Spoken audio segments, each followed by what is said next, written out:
What's up? Vanakkam, namaste, namaskaram, and salam alaikum to all the people. This is your boy Tony Sebastian, aka Tony Psycho, and let me welcome you all to the Offstage Podcast.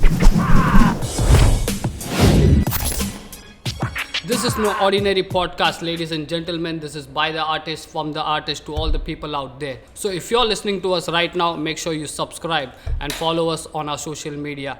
Yeah, that's right. So let me now give a short introduction about our today's guest. Our today's guest is not just a guest, he's like my little bro, he's my homie from the hood, he's one of the top MCs of this generation making big moves.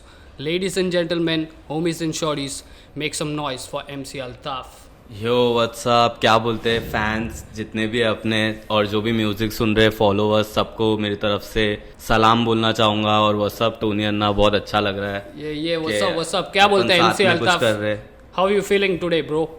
मस्त अन्ना वही मैं जैसे आपको बोला कि मेरे को बहुत अच्छा लग रहा है कि देख के और हमेशा हम लोग हिप हॉप के बारे में हुड में बात ही करते हैं जब भी कि म्यूज़िक में क्या चल रहा है नौला तो अपन इतने बड़े प्लेटफॉर्म पे आके अभी साथ में कैमरे के सामने बात कर रहे हैं मैं बहुत एक्साइटेड हूँ और बहुत फॉरवर्ड हूँ क्योंकि मेरे को लगता है कि हम लोगों ने बहुत सारा इंटरव्यूज़ दिया है बहुत लोगों को बट कभी आर्टिस्ट को मैंने इंटरव्यू नहीं दिया तो मेरे लिए बहुत ही न्यू होगा कि कोई सेम मेरे प्रोफेशन वाला आके मेरा इंटरव्यू ले रहा है तो मैं एक्साइटेड हूँ कि क्या अपन बात करने वाले तो मेन आइडिया अपना यही था कि हर टाइम एक आर्टिस्ट को मिलता है तो एक तो स्टूडियो में मिलता है वरना कोई गिग में मिलता है वरना कभी चिलिंग करने मिलते हैं कभी एक कॉन्वर्जेशन नहीं होता है properly so the main idea of stage is like to artist catching up off stage and they have a conversation about the hip hop about the growing culture and like that is the main scene that we are talking about right now so to start off with Altaf I have been seeing you from a long time from the point you started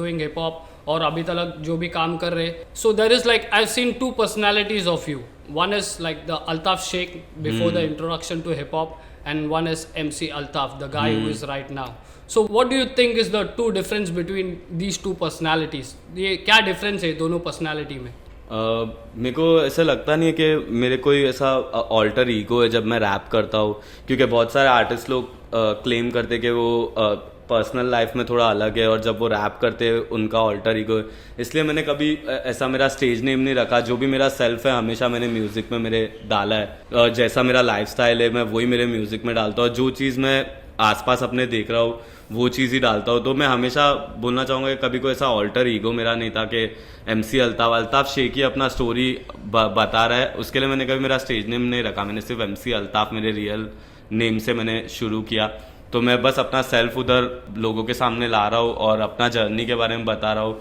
और क्या मैं ये world के लिए कर सकता हूँ अपने म्यूज़िक से क्या चेंज ला सकता हूँ उसके बारे में मैं म्यूज़िक बनाना शुरू किया और धीरे धीरे करके इतना बड़ा सीन हो जाएगा मेरे को पता नहीं था क्योंकि अल्ताफ है ना क्योंकि स्टार्टिंग में जब भी कोई रैपर्स आते हैं उन लोग का एक ओरिजिनल नेम तो रहता है बट हिप हॉप में आने के बाद उन लोग का ड्रेसिंग सेंस से लेके जैसे नाम चेंज हो जाता है कोई सूडो नेम आ जाता है तो ओवरऑल उन लोग का पूरा अपीयरेंस चेंज हो जाता है पर्सनालिटी चेंज हो जाता है उन लोग भूल जाते हैं कि पहले क्या इंसान थे हाँ तो अभी उसके हिसाब से now lot of people have changed their names but does that really make an impact on the personality also मेरे को लगता है कि सिर्फ मेरे एक चीज़ में मैं थोड़ा चेंज हो गया मैं बहुत ज़्यादा अच्छे से मेरे को कम्युनिकेशन स्किल्स मिल गया रैप को इंट्रोड्यूस होने के बाद पहले मैं बहुत ऐसे बात करने में बहुत शर्माता था या मतलब जल्दी खुल के कुछ बोल नहीं पाता था एकदम शर्मीला टाइप लड़का था बट जैसे ही मैं हिप हॉप में आया गेम में आया इंडस्ट्री में अलग अलग लोगों को मिला तो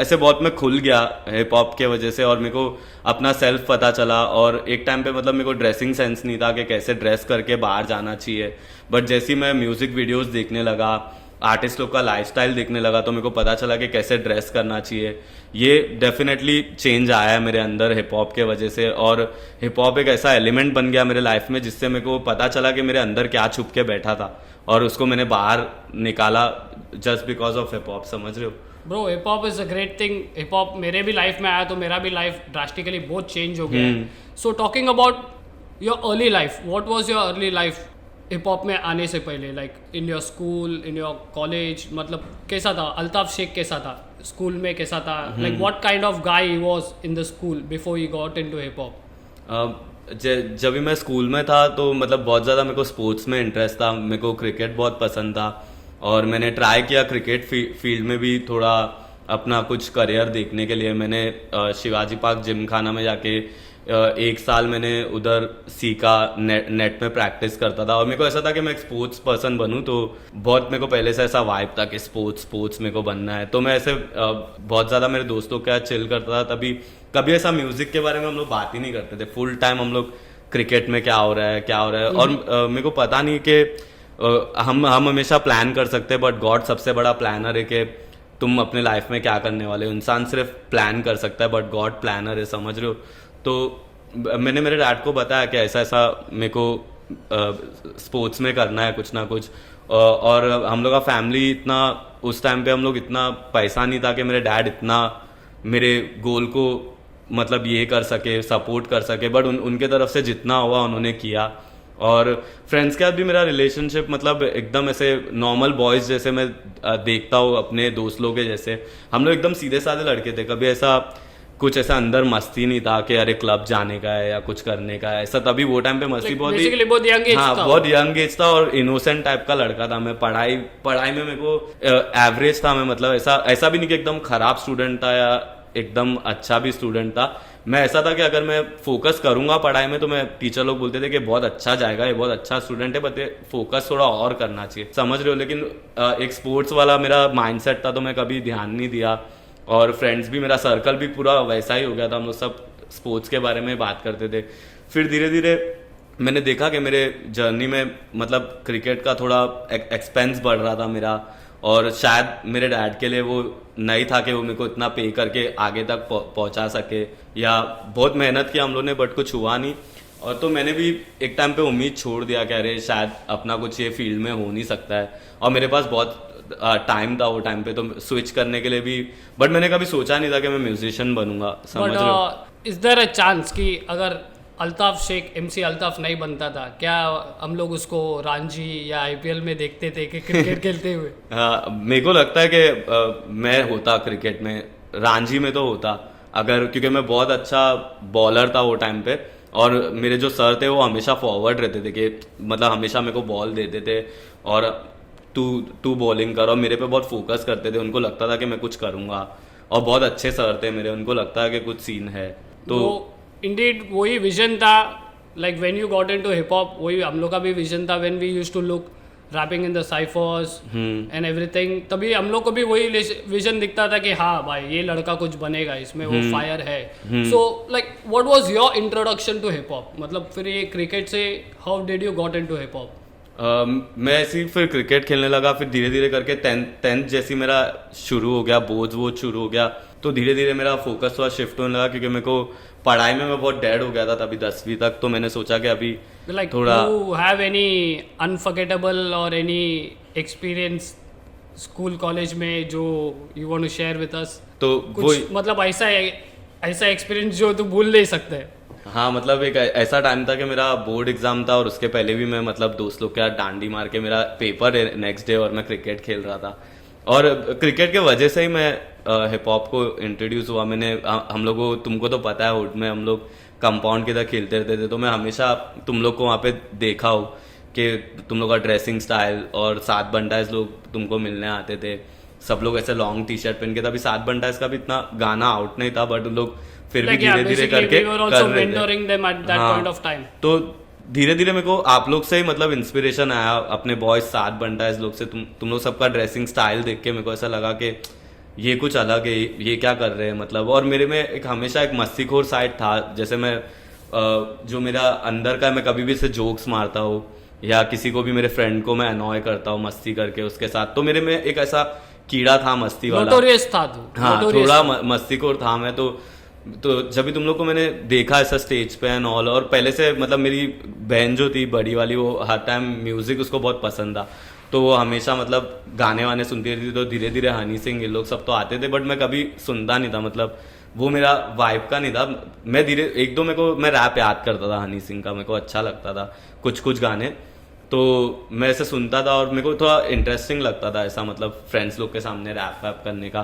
तो फर्स्ट टाइम जैसे मैंने आप लोग का क्लोज देखा, मेरे को बहुत सही लगा। वो मेरे लिए एक फर्स्ट इंट्रोडक्शन मैं बोल सकता हूँ कि मैंने ड्रेसिंग से लाइक फैशन फैशन सबसे पहला मेरे को बहुत अच्छा लगा कि colourful clothes, baggy T shirt और बैगी जीन्स और स्निकर्स, तो मेरे को बहुत सही लगा। फिर एक दिन मेरा डैड ट्रेन में ट्रैवल कर रहे थे और मेरे डैड ने नया फ़ोन लिया था, एंड्रॉयड फर्स्ट टाइम उनके पास था, छोटा सा सैमसंग का, तो ऐसा स्क्रीन उसका ऐसा था। तो मेरे डैड बहुत सारे वीडियोस कलेक्ट करते थे, तो हम लोग छोटे थे तो घर पे आके मेरे डैड ऐसा हम लोग को दिखाते थे, देख मेरे पास ये वीडियो है, ऐसा कुछ भी मतलब फूड का वीडियो या ट्रैवल व्लॉग ऐसा वीडियो दिखाते थे। तो वो एक बार ट्रेन में ट्रैवल कर रहे थे तो एक बंदा बाजू में उनके बैठा था और ऐसा बी बॉइंग चैंपियनशिप का वीडियो वो देख रहा था और उसमें 50 सेंट का इन द क्लब बज रहा था और उसमें पूरे वर्ल्ड से बी बॉयज आके थ्रो डाउन कर रहे थे। तो मेरे डैड ने आके मेरे को फ़ोन पे दिखाया ऐसी कि अरे, मैं ऐसे ही मेरे डैड का फ़ोन लेके थोड़ा देर गेम खेलता था, बाद में वीडियोस देखता रहता था ऐसा, क्योंकि मेरे डैड का एंटरटेनमेंट वाला अच्छा वीडियो रहता था। तो एक दिन मैं देखा तो ये वीडियो मेरे सामने आया और मैंने देखा कि फुल बी बॉयज वो आके ब्रेकिंग कर रहे हैं एंड ऑल। तो मैंने देखा, मैंने बोला बहुत सिक है यार, ये क्या है। और पीछे जो गाना था 50 सेंट का इन द क्लब बजा था, इतना कैची लगा मेरे को, मैं वो गाना बार बार गाते रहता था ऐसा मेरे दोस्त लोग के सामने, उनको ऐसा चिढ़ाने के लिए। तो लोग मेरे को बोलते क्या बोलते रहता है यार ये तू, ऐसा करके। कॉलेज के स्कूल के दोस्त लोग बहुत ऐसा मतलब बोलते क्या पागल हो गया क्या, ऐसा करके सताता था मैं उन लोग को तभी। तो मेरे को ऐसा एकदम चुल आता था, मतलब मैं 50 सेंट का जब भी गाना सुनता था मेरे को ऐसा एकदम मस्ती आता था, वही गाना गा के मैं चिढ़ाता था लोगों को। तो फिर अपने एरिया में वो जो साइबर था उधर हम लोग पहला 10 रुपया 1 घंटा गेम खेलते थे जाके फुल टाइम। तो एक दिन मैं गेम खेलने से सोचा कि एक दिन गेम नहीं खेलते, चलो सर्च करते 50 सेंट के बारे में। तो जब मैं 50 सेंट को सर्च कर रहा था ऐसा धीरे धीरे तो नास का फोटो उसके नीचे था, ऐसा धीरे धीरे करके मैं इंट्रोड्यूस हुआ। फिर नास का मैंने नास दिस लाइक सुना फर्स्ट टाइम और मैंने बोला बाप रे ये भी हार्ड आर्टिस्ट है, ऐसा करके ये भी रैप कर रहा है ऐसा इंग्लिश में। मेरे को एकदम उन लोग का जो हाथ वाथ उन लोग हिलाते थे वो सब देख के मस्ती मेरे को बहुत अच्छा लगता था और 50 सेंट तो बहुत करता था।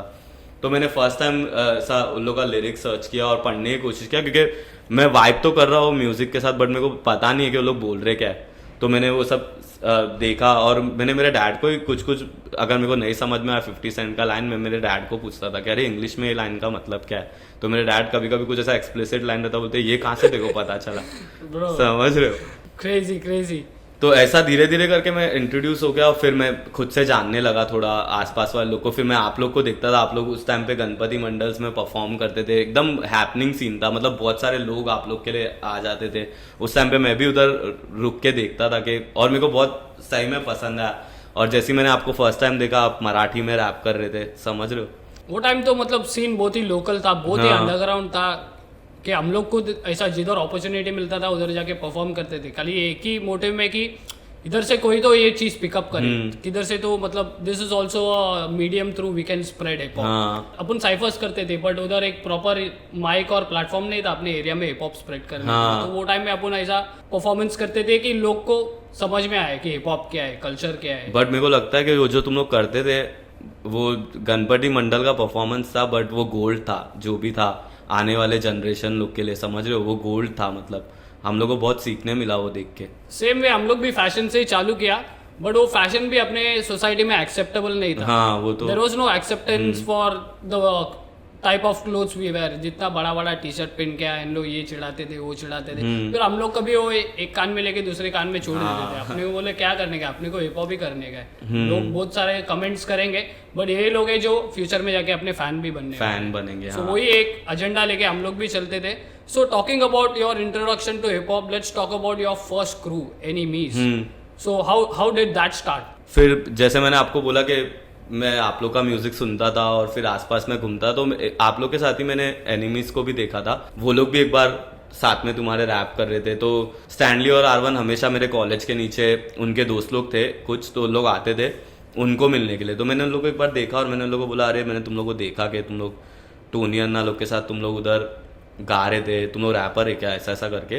तो उन लोग ने बोला हाँ हम लोग रैपर है, ऐसा करके बात कर रहे थे हम लोग। तो एक लड़का उन लोग का दोस्त था जो हम लोग के कॉलेज में था, तो वो लोग आए एक बार, ऐसी बीट बॉक्स करना शुरू किया वो लड़के ने, और मेरे कॉलेज के नीचे वो लोग साइफर करना शुरू कर दिया, आरवन और स्टैनली और 2-3 लड़के लोग, और फुल पावर वो साइफर चल रहा है 10 मिनट के लिए। पूरा कॉलेज के लोग उधर जमा हो गए और फिर शो जैसा होने लग गया एकदम, मतलब। और मैं भी उधर ऑडियंस बन के एकदम हाइपर में सुन रहा हूँ और एकदम मेरे को खुशी हो रहा है देख के कि क्या हो रहा है मेरे वो आसपास। एक एड्रेनलिन रश हाँ एकदम वो फर्स्ट रश मेरे में आया। फिर जैसे ही वो खत्म हो गया साइफर तो सब लोग आके आरवन और स्टैनली को बोलने लगे अरे कौन है तू, बहुत हार्ड है, ऐसा ऐसा करके। भले से उन लोग ने नाइकीज नहीं पहना है वो टाइम पे, भले से उन लोग ने कुछ टॉप गियर नहीं पहना है, कुछ एकदम नॉर्मल लड़के चड्डी और टी शर्ट में आए, कॉलेज के सामने मचा रहे और पब्लिक को देख के फुल मजा आ गया और उनकी लोग तारीफ कर रहे। तो मेरे को ऐसा लगा कि हम लोग हमेशा एज एन जैसे जैसे मैं बड़ा हुआ हमेशा मेरे डैड ने मेरे को एक चीज़ सिखाया कि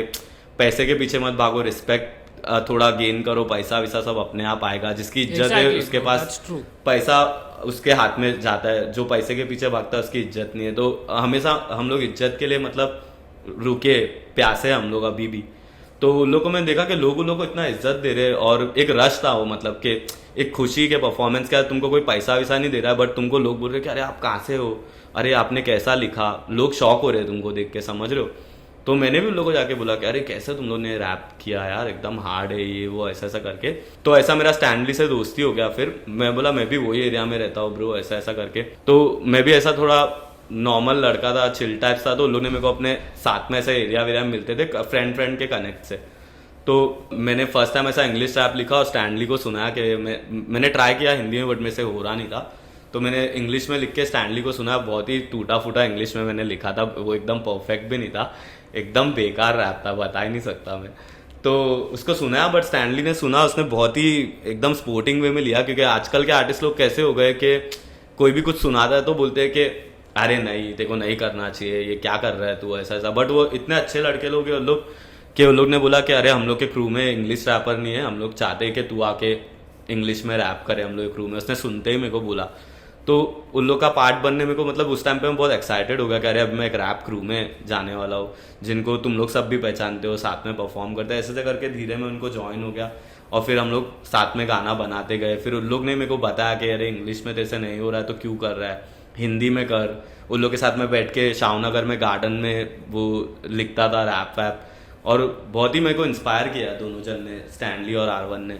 और मतलब उधर से लेके फिर then I know like you joined us on the cypher, Indian rap cypher में, लाइक यू जॉइंड अस। वो मैं तुमको ये साइफर के बारे में मैं सोचा था आज मैं बात करूंगा, वो मेरे लाइफ का सबसे चेंजिंग, वो मेरे लाइफ का मेरे को लगता है कि चेंजिंग मोमेंट है, मतलब but like no doubt it was a fucking killer verse in that everyone loved it and हम लोग को भी बहुत सारा अच्छा रिस्पॉन्स आया, क्योंकि एवरी साइफर हम लोग कुछ नए लोग को इंट्रोड्यूस करते थे। और ये साइफर में तुम लोग था, बंटाइस था और MC स्टैनली भी था उसमें। तो मतलब काफी सारा वेरिएशन था, हिंदी था, तेलुगु था, कन्नड़ा था, मराठी था, तो काफी सारा वेरिएशन था। तो उसमें वो रैप साइफर में हम लोगों को कुछ अच्छा रिस्पॉन्स आया था कि अच्छा सीन वही। बट मैंने ऐसा कभी सोचा नहीं था, क्योंकि मैंने तुम लोग का इसके पहले एक रैप साइफर देखा था, स्वदेशी, एमीवे, बंटाई, तुम लोग सब मिलके कर रहे थे। वो साइफर मैं ऑलरेडी देखते हुए आ रहा था और फिर सेकंड टाइम वो साइफर, वैसा ही साइफर का अपॉर्चुनिटी अपने को मिला, मेरे को पता ही नहीं था। जैसे मैं धीरे धीरे स्टैनली लोग को मिलने लगा तो केना अन्ना से मैं लिंक हो गया था वो टाइम पे। तो केना अन्ना बंटाइस को संभालते थे और उस टाइम पे मतलब सब कोई हम लोग के पास मैनेजर नहीं था, कोई गाइड करने वाला नहीं था। उस टाइम पे केना अन्ना ने हम लोग को बताया, और कभी मतलब पैसे वैसे का अपना रिलेशनशिप था ही नहीं, समझ रहे हो। तो केना अन्ना ने हम लोग को टच में लेने लग गया, और शायद आप लोग ही केना अन्ना को सजेस्ट करते थे कि इसको पूछ, इसको पूछ, उसको पूछ करके। तो एक दिन मेरे को अचानक से केना अन्ना का कॉल आया और उन्होंने बोला कि अरे टोनी ने तेरे को बुलाया है, एक साइफर अपन कर रहे एरिया पे, तू आ जा। और मैं तभी सो के उठा था, तो मतलब मेरे पास नहाने का भी टाइम नहीं था उस टाइम पे, कि फट से उठा और केना अन्ना ने बोला अभी हम लोग शूट कर रहे, तू आ जा। तो मैं सीधा जैसे कपड़े में मैंने सिर्फ एक स्वेट टी शर्ट डाला और नीचे एक पैंट पहना, और मैं नहाया भी नहीं, सीधा मेरा सूजा हुआ आँख लेके मैं साइफर में उधर पहुंच गया। और जैसे ही मैंने सबको देखा कि स्वदेशी भी वहाँ पे, तुम लोग भी वहाँ पे, बंटाइस भी वहाँ पे, डॉग्स वहाँ पे, सब बॉयज़ अपने साथ में कर रहे, तोड़फोड़ भी वहाँ पे। तोड़फोड़ मेरा एक फेवरेट MC था वो टाइम से, मतलब भले से वो गुजराती में रैप करता लेकिन उसका हिंदी रैप भी बहुत पावरफुल था। मैं RIP तोड़फोड़, वो बहुत अच्छा दोस्त भी था मेरा। तो बहुत अच्छा लगा मेरे को, मतलब उस टाइम पे करके, समझ रहे हो। और मैं जब वर्स स्पिट किया और मेरे को लव मिलने लगा नीचे कमेंट में, who is this MC Altaf, who is this new boy, ऐसा ऐसा करके। और उस टाइम पे केना अन्ना लोग ने भी बहुत मोटिवेट किया, समझ रहे हो, मतलब कि अरे तू अच्छा रैपर है, ऐसा ऐसा करके। तो फिर मैंने ऐसा शुरू किया। और फिर एक दिन मैं मेरे कॉलेज में जैसे एंट्री मारा, जो नए कॉलेज में मैंने एडमिशन लिया, तो जैसे मैं अंदर गया बोला अरे भाई तू MC अल्ताफ है ना, एक बंदे ने बोला, मतलब मेरे लाइफ का फर्स्ट फ़ैन जो मेरे को मेरे कॉलेज में मिला। मैंने बोला तू कैसे जानता है मेरे को? तो बोला अरे मैंने तेरा वर्स सुना है वो साइफर में डोपाडेलिक्स और स्वदेशी के साथ। वो बंदा हिप हॉप फॉलोअर था मतलब। तो वो देख के मैं एकदम शॉक हो गया। मैंने बोला शिट, अभी तो रैप म्यूज़िक मेरे को करना चाहिए, मतलब लोग पसंद कर रहे हैं अपना म्यूज़िक। तो ऐसे में इंस्पायर होके शुरू कर दिया फिर। सो ब्रो उसके बाद मतलब हम लोग को तो पोटेंशियल दिख रहा था एनिमीज में, जैसा हम लोग को पोटेंशियल 7 बंटाइज में भी दिखता था कि हाँ कि मतलब हम लोग को बहुत लोग ने अप्रोच किया है वो टाइम में कि हम लोग को रैप करना है, सीखने का। विरार विरार से लोग आ जाते थे घर पे, भाई हम लोग को रैप करने का है। बट कल कुछ लोग में वो पोटेंशियल में देख सकता था, तो वो पोटेंशियल मैंने जैसा 7 बंटाइज में देखा, मैंने वो एनिमीज में भी देखा, क्योंकि मैं R1 इन लोगों में पहले से जानता था। सो उसके बाद you all become a part of our family Dharavi united. So what was your experience after that? हाँ, फिर मतलब धीरे धीरे करके तुम लोग के मैं क्लोज आने लग गया और फिर हम लोग सब साथ में हैंग करने लग गए। अपन टेरेस पे लाइव प्रैक्टिस करते थे, देखते थे कौन कितना अच्छा परफॉर्मर है। अपन सब एक दूसरे को वर्कशॉप करते थे। पहले ऐसा कुछ अपना माइंडसेट नहीं रहता था कि अरे आज टेरेस पे आओ, आज वर्कशॉप करेंगे। अपन सब मिलने के लिए और हैंग करने के लिए आते थे। और बट हम लोग वर्कशॉप जैसा एक दूसरे का आर्ट सुनते थे, म्यूजिक सुनते थे, समझ रहे हो? तो बहुत ही यूनिक फीलिंग था मेरा कि आर्टिस्ट लोग के अराउंड रहना। धीरे धीरे करके मतलब मैं भी आर्टिस्ट में टर्न होने लग गया, एक आर्टिस्ट में। और फिर मेरे को भी बहुत कॉन्फिडेंट, मेरे को मतलब अपने हुड के वजह से आया कि एक कॉन्फिडेंट रैपर बन के आज भी मैं बहुत सारे अलग अलग क्रूज के सामने बैठता हूँ, बहुत अलग अलग बड़े बड़े रैपर लोग के सामने बैठता हूँ जिनको मैं टीवी में देखा करता हूँ। उनके साथ मेरा कोलैब है, तो मैं कभी भी ऐसा नर्वस नहीं फील करता हूँ कि अरे मैं तो बहुत नीचे से आया हूँ, कि मैं बहुत छोटा आर्टिस्ट हूँ। ऐसा ऐसा करके अपने हुड ने मेरे को इतना कॉन्फिडेंट बनाया कि अपन ही हार्ड रैपर है, समझ रहे हो? और जिसके बीच में भी अपन बैठ रहे कि अरे अपने में भी कुछ बात है, तभी अपन इधर बैठे।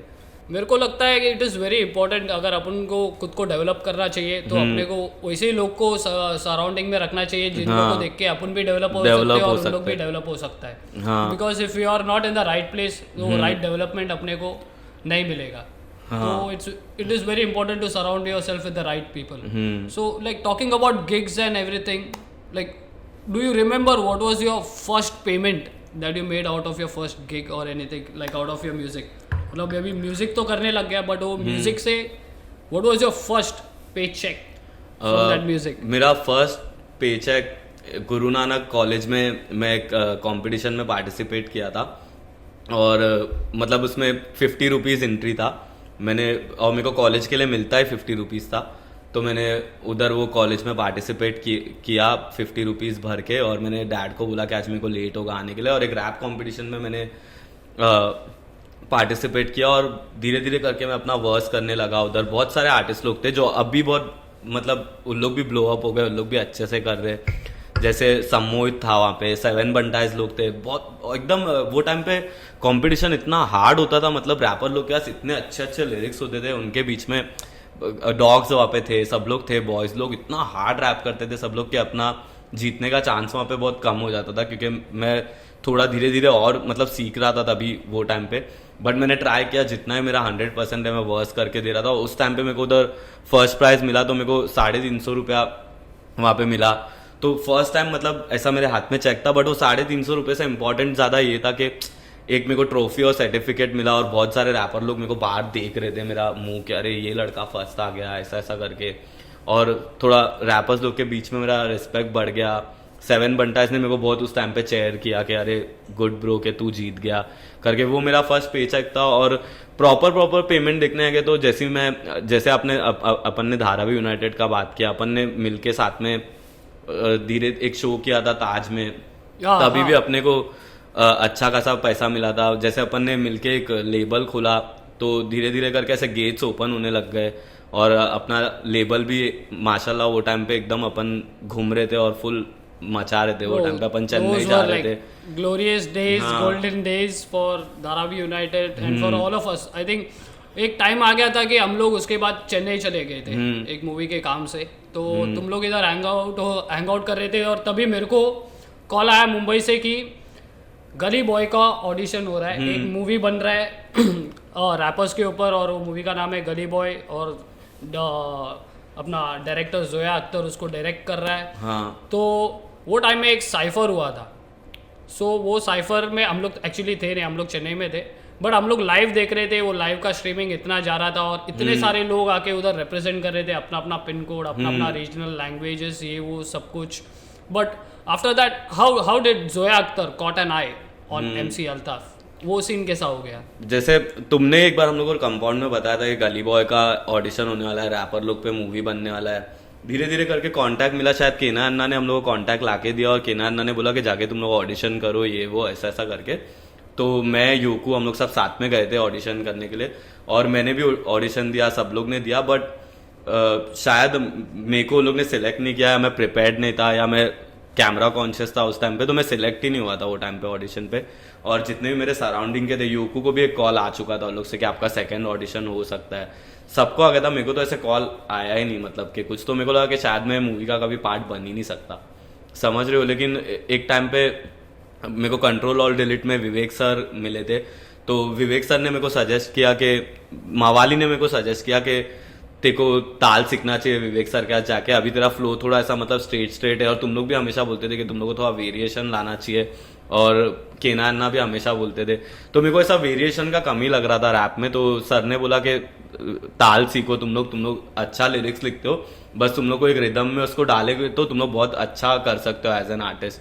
तो कभी मतलब ऐसा मैंने सोचा नहीं कभी म्यूजिक के अरे मेरे को सीखने मिलेगा. ये मेरे लाइफ का सबसे एकदम ही इंटरेस्टिंग टर्न हो गया था कि मेरे को ताल सीखने का मौका मिला विवेक सर के साथ. तो ताल क्लासेस हम लोग ज्वाइन किए, हम लोग हर संडे जाते थे और ताल सीखते थे वहाँ पे. ऐसे ऐसे करके मैं विवेक सर के टच में आ गया, और सर को पता था कि बेसिक ताल तो हम लोग कर सकते. मतलब मवाली वाली लोग तो वो टाइम पे बहुत अच्छा करने लग गए थे, बट मैं और सिट जी हम लोग थोड़ा बेसिक ताल कर सकते हैं. और विवेक सर को पता था कि मेरे पास हिंदी लिरिक्स में अच्छा लिख लेता हूँ करके. तो विवेक सर को गली बॉय की तरफ से आया कि हिंदी रैपर और एक मराठी रैपर, ऐसा मल्टीलिंगुअल रैपर लोग चाहिए, एक प्रोजेक्ट बनाना है मूवी के लिए. और मेरे को विवेक सर ने कॉल किया, बोले अभी किधर है तू? तो मैं घर पे ही था. बोले 1 घंटे में बैंड्रा स्टूडियो में आ जा, अपने को कुछ करने का है, म्यूजिक बनाने का. मेरे को सर ने बताया नहीं कि मूवी के लिए म्यूजिक बना रहे या कुछ, अपने को एक प्रोजेक्ट करने का ऐसा बोले. तो मैं तो खुश हो गया कि अरे सब लोग है, मवाली वाली लोग भी है, चलो जाते देखते. तो मैं गया, ऐसा हम लोग बैठे थे और सर ने सीधा एक तबला मीटर चलाया और बोला कि इस पे ये तबला मीटर पे लिखो, मैं प्रोड्यूस कर रहा हूँ, और इस पे एंड में जब स्टूडियो जाएंगे तो सब कुछ मैं डाल दूंगा, फिर इसके ऊपर रिकॉर्ड करना. तो हम लोग वो मीटर पे लिखना शुरू किए, और मैं इतना एक्साइटेड और हाइप्ड अप था कि मैंने वर्स लिखना शुरू किया, और 8 ही लाइन था तो मेरा फट से हो गया लिख के एकदम. तो जैसे ही मेरा लिख के हो गया, मैं सर को बोला था अरे सर मेरे को रिकॉर्ड करने का है, ये वो ऐसा था करके. सर ने बोला रुक रुक रुक. देखा तो थोड़ी देर में वहाँ से पीछे से जोया अख्तर आए, और गली बॉय का जब मेरे को न्यूज़ पता चला तो मेरे को पता नहीं था कि जोया अख्तर दिखते कैसे. तो मैंने सर्च किया था, तो मैंने उनका फोटो देखा था. तो जैसे ही ऐसा जोया अख्तर एंड क्रू आया जैसे अंदर, और उन्होंने हम लोग को बोला हाय आप लोग रैपर्स हो, ऐसा ऐसा करके मिला हम लोग से, और अंदर जाके सीधा स्टूडियो में बैठ गए वो. तो फिर मैंने तोड़फोड़ को सुनाया मेरा बस, मैंने बोला कैसा लग रहा है ब्रो. तो तोड़फोड़ पहले मैं कॉन्फिडेंट नहीं था कि जोया अख्तर को भी मैंने देख लिया, हम बोला कि हम लोग बराबर कर पाएंगे क्या नहीं, ऐसा ऐसा करके. बट मेरे को तोड़फोड़ ने बोला अरे ब्रो तेरे को हार्ड लग रहा है ना, मेरे को भी सही लग रहा है, तू जाके कर दे, सर को बोल हो गया तो तेरा करके. एकदम उसने मेरे को चिल वे में मेरे को काम डाउन कर दिया एकदम तोड़फोड़ ने. तो मैं गया सीधा अंदर और सर को बोला कि मैं कर सकता हूँ वर्स. तो सर ने बोला एक बार मेरे को करके दिखा बाहर. तो मैंने सर को बाहर करके दिखा, सर ने बोला जा स्टूडियो में कर. तो जैसे ही मैंने वर्स करना शुरू किया, तो मैंने स्टार्टिंग का कुछ 4-5 ही लाइन गाया, तो जोया सीधा उठ गए वहाँ पे से, और उसने बोला कि मैं अंदर बूथ में आ सकती हूँ तेरे को देखने के लिए. तो मैं बोला हाँ आप आ सकते हो. तो वो बूथ में आया और बोला अभी वर्स रिकॉर्ड करो. तो मैं वर्स रिकॉर्ड करता तो वो मेरे को पूरा ऊपर से नीचे से शूट कर रहे थे, मतलब मेरा एकदम कैरेक्टर लुक एंड ऑल. और जैसे मेरा वर्स खत्म हुआ, मैंने एडलिप वैडलिप किया, तो ऐसा मैं एडलिप में मस्ती करता, ओ दिस इज सो सिक, ऐसा भी करते हैं आर्टिस्ट लोग, उनको पता चला. और वो लोग खुश हो गए मेरा मतलब कैरेक्टर देख के, और एकदम मेरे को कंफर्टेबल सबने फील करवा दिया. तो मैं एकदम खुल गया उनके सामने. तो उन्होंने बोला तूने ऑडिशन दिया है क्या गली बॉय का? मैंने बोला हाँ दिया, लेकिन कभी आया नहीं मेरा, मतलब कुछ कॉल वॉल मेरे को आया नहीं. तो उसने जोया ने अपने असिस्टेंट को बोला कि अल्ताफ का ऑडिशन मेरे को भेजो पर्सनली देखने के लिए. और उसी दिन वो बात हुआ, जोया ने सीधा मेरा नंबर ले लिया और वो वहाँ से निकल गए. फिर जैसे ही निकले नेक्स्ट डे से जो कॉल आने शुरू हो गए मेरे को कि अभी आपको ऑफिस आना पड़ेगा, ये वो ऐसे ऐसे करके फिर मैं एकदम गली बॉय के क्लोज हो गया।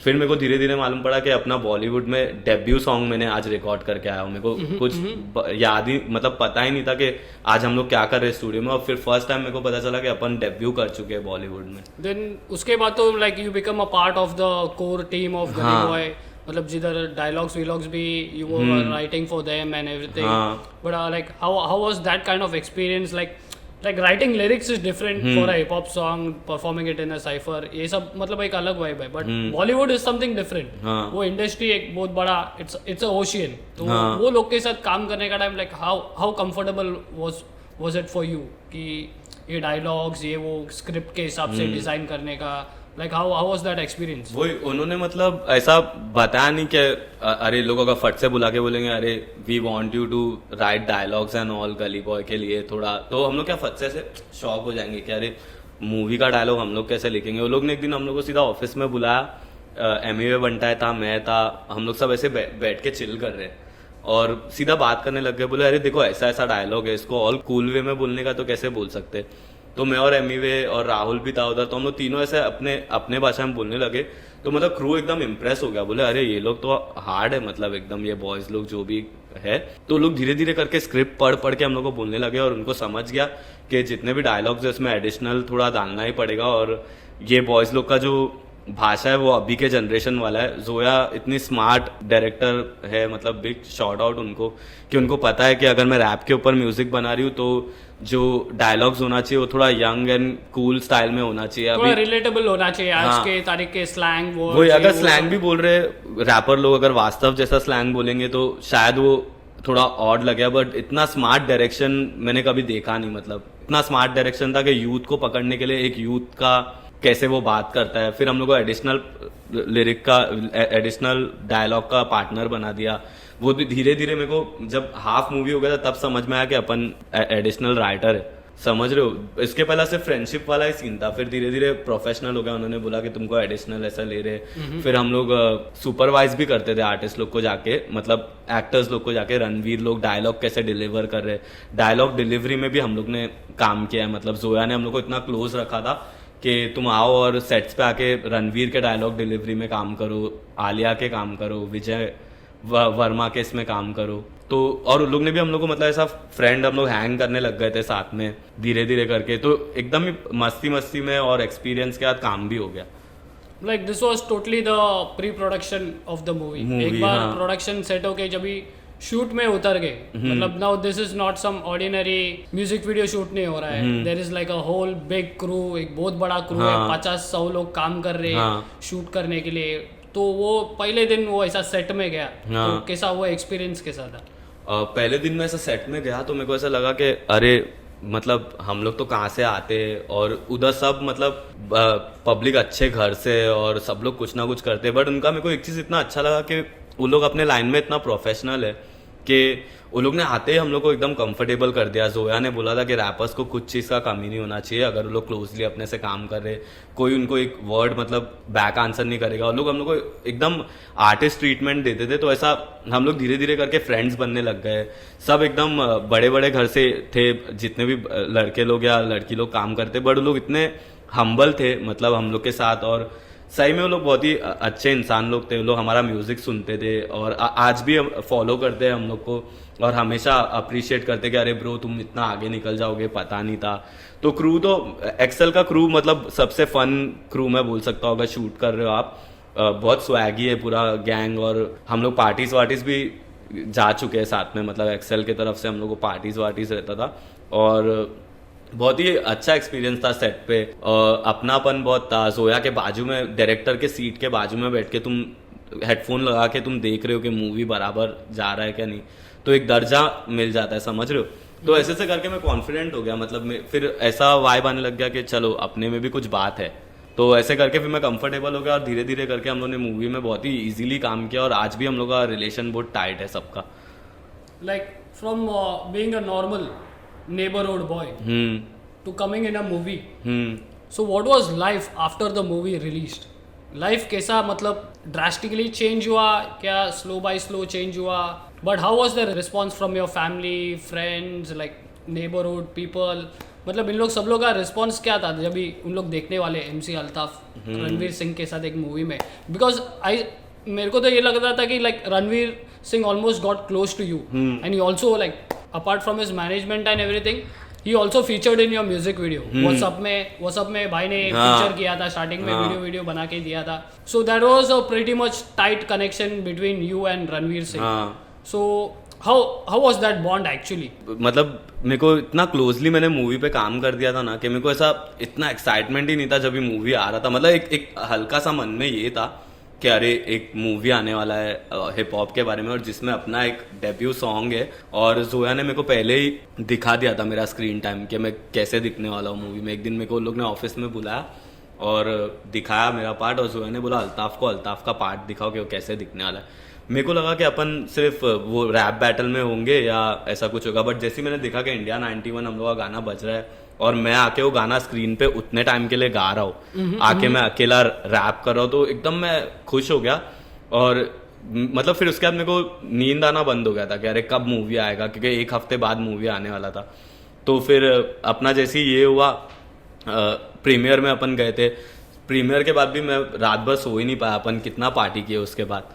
तो फिर बहुत ही मैं खुश था। और जिस दिन नेक्स्ट डे ऐसी मूवी आया, मैं मेरे फैमिली के साथ मतलब सबसे क्लोज बाय थिएटर में गया, साइन में PVR में, और हम लोग ने मूवी भी देखा। और जैसी मूवी देख के हम लोग बाहर आने लगे तो पूरा एक मॉब आके पूरा मेरे को घेर दिया वहाँ पे, और मेरे फैमिली बीच में वो मॉब के फंस गए और सबको मेरे से फोटो चाहिए। अरे आप अब भी अंदर थे, आधे लोग बोल रहे, आधे लोग मेरे को जानते थे उसमें से। तो पूरा ऐसा लोग घेरने लग गए। मेरे डैड मेरे को एस्कॉर्ट करके बाहर तक कैब तक मेरे को लेके गए। तो इतना मतलब उस डे मतलब मैं एकदम ये हो गया कि बाप रे, वो तो मतलब it would have been a very happy moment for your whole family. मतलब पूरा फैमिली भी शॉक हो गया और मेरे लिए भी बहुत ही इमोशनल डे था वो। मतलब ऐसा फिर धीरे धीरे करके मतलब चेंज होने लगा, ऐसे ऐसे करके केना अन्ना। तभी मैं कोई इसमें साइन नहीं था, कोई मैनेजमेंट में साइन नहीं था गली बॉय होने का भी, बट अपने को प्रोजेक्ट्स आने लग गए थे।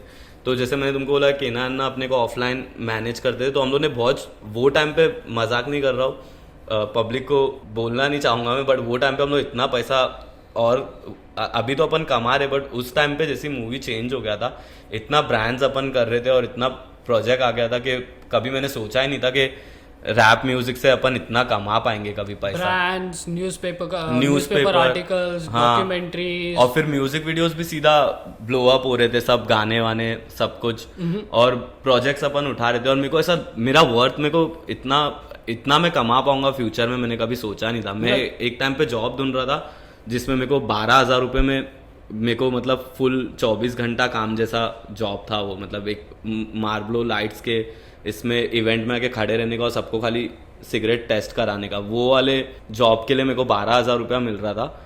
और फिर जैसे ही मेरे को मेरा वर्थ पता चला कि बाप रे अपन इतना फिगर क्रॉस कर सकते हैं, गली बॉय के बाद भी जो पैसा अपने हाथ में आया, अनबिलीवेबल अमाउंट था। But like from that 350 rupees जो जीता था कॉलेज के इवेंट में, from there till here, till making this money from out of this music, like the whole experience is different all together. Different एकदम life change. मतलब घर पे कैसा सीन था तभी? मतलब obviously everyone has to go through this कि घर पे अभी हिप हॉप करने का है, मेरा कपड़ा चेंज हो गया, हेयर स्टाइल चेंज हो गया, घर वाला बोलेगा अरे क्या कर रहा है तू, ये सब क्यों कर रहा है, ये सब छोड़ दे, काम धंधे पे जा, पढ़ाई कर। तो मतलब उन लोगों को स्टार्टिंग में कोई होप नहीं रहता कि ये चीज से इन लोगों का पैसा बनने वाला है। But once you started earning, how was the scene at your home? घर पे कैसा था कि once you started making money out of music? हाँ, मेरे डैड तो मतलब इतने स्पिरिचुअल है, मतलब उन्होंने इस्लाम के बारे में इतना पढ़ाई किया है, और उनका लड़का हूँ मैं जो रैप कर रहा हूँ। मतलब मेरे को, मतलब मेरे डैड का सपोर्ट है आज के तारीख में कि उन्होंने इतना इस्लाम के बारे में पढ़ा है, बट फिर भी उन्होंने मेरे को अलाउ किया है। बट सीन कैसा था कि एक टाइम पे मतलब शायद मेरे को रैप ही मेरा, एक टाइम में मेरे को याद है like you used to come and talk to us कि अरे मेरे रिलेटिव्स बोल रहे हैं, हाँ बहुत रिलेटिव्स लोग, क्योंकि मेरे डैड का, हाँ मेरे रिलेटिव्स मेरे घर वाले को फोर्स कर रहे हैं कि क्या ये ऐसा म्यूजिक में क्यों कर रहा है, ये क्या कर रहा है।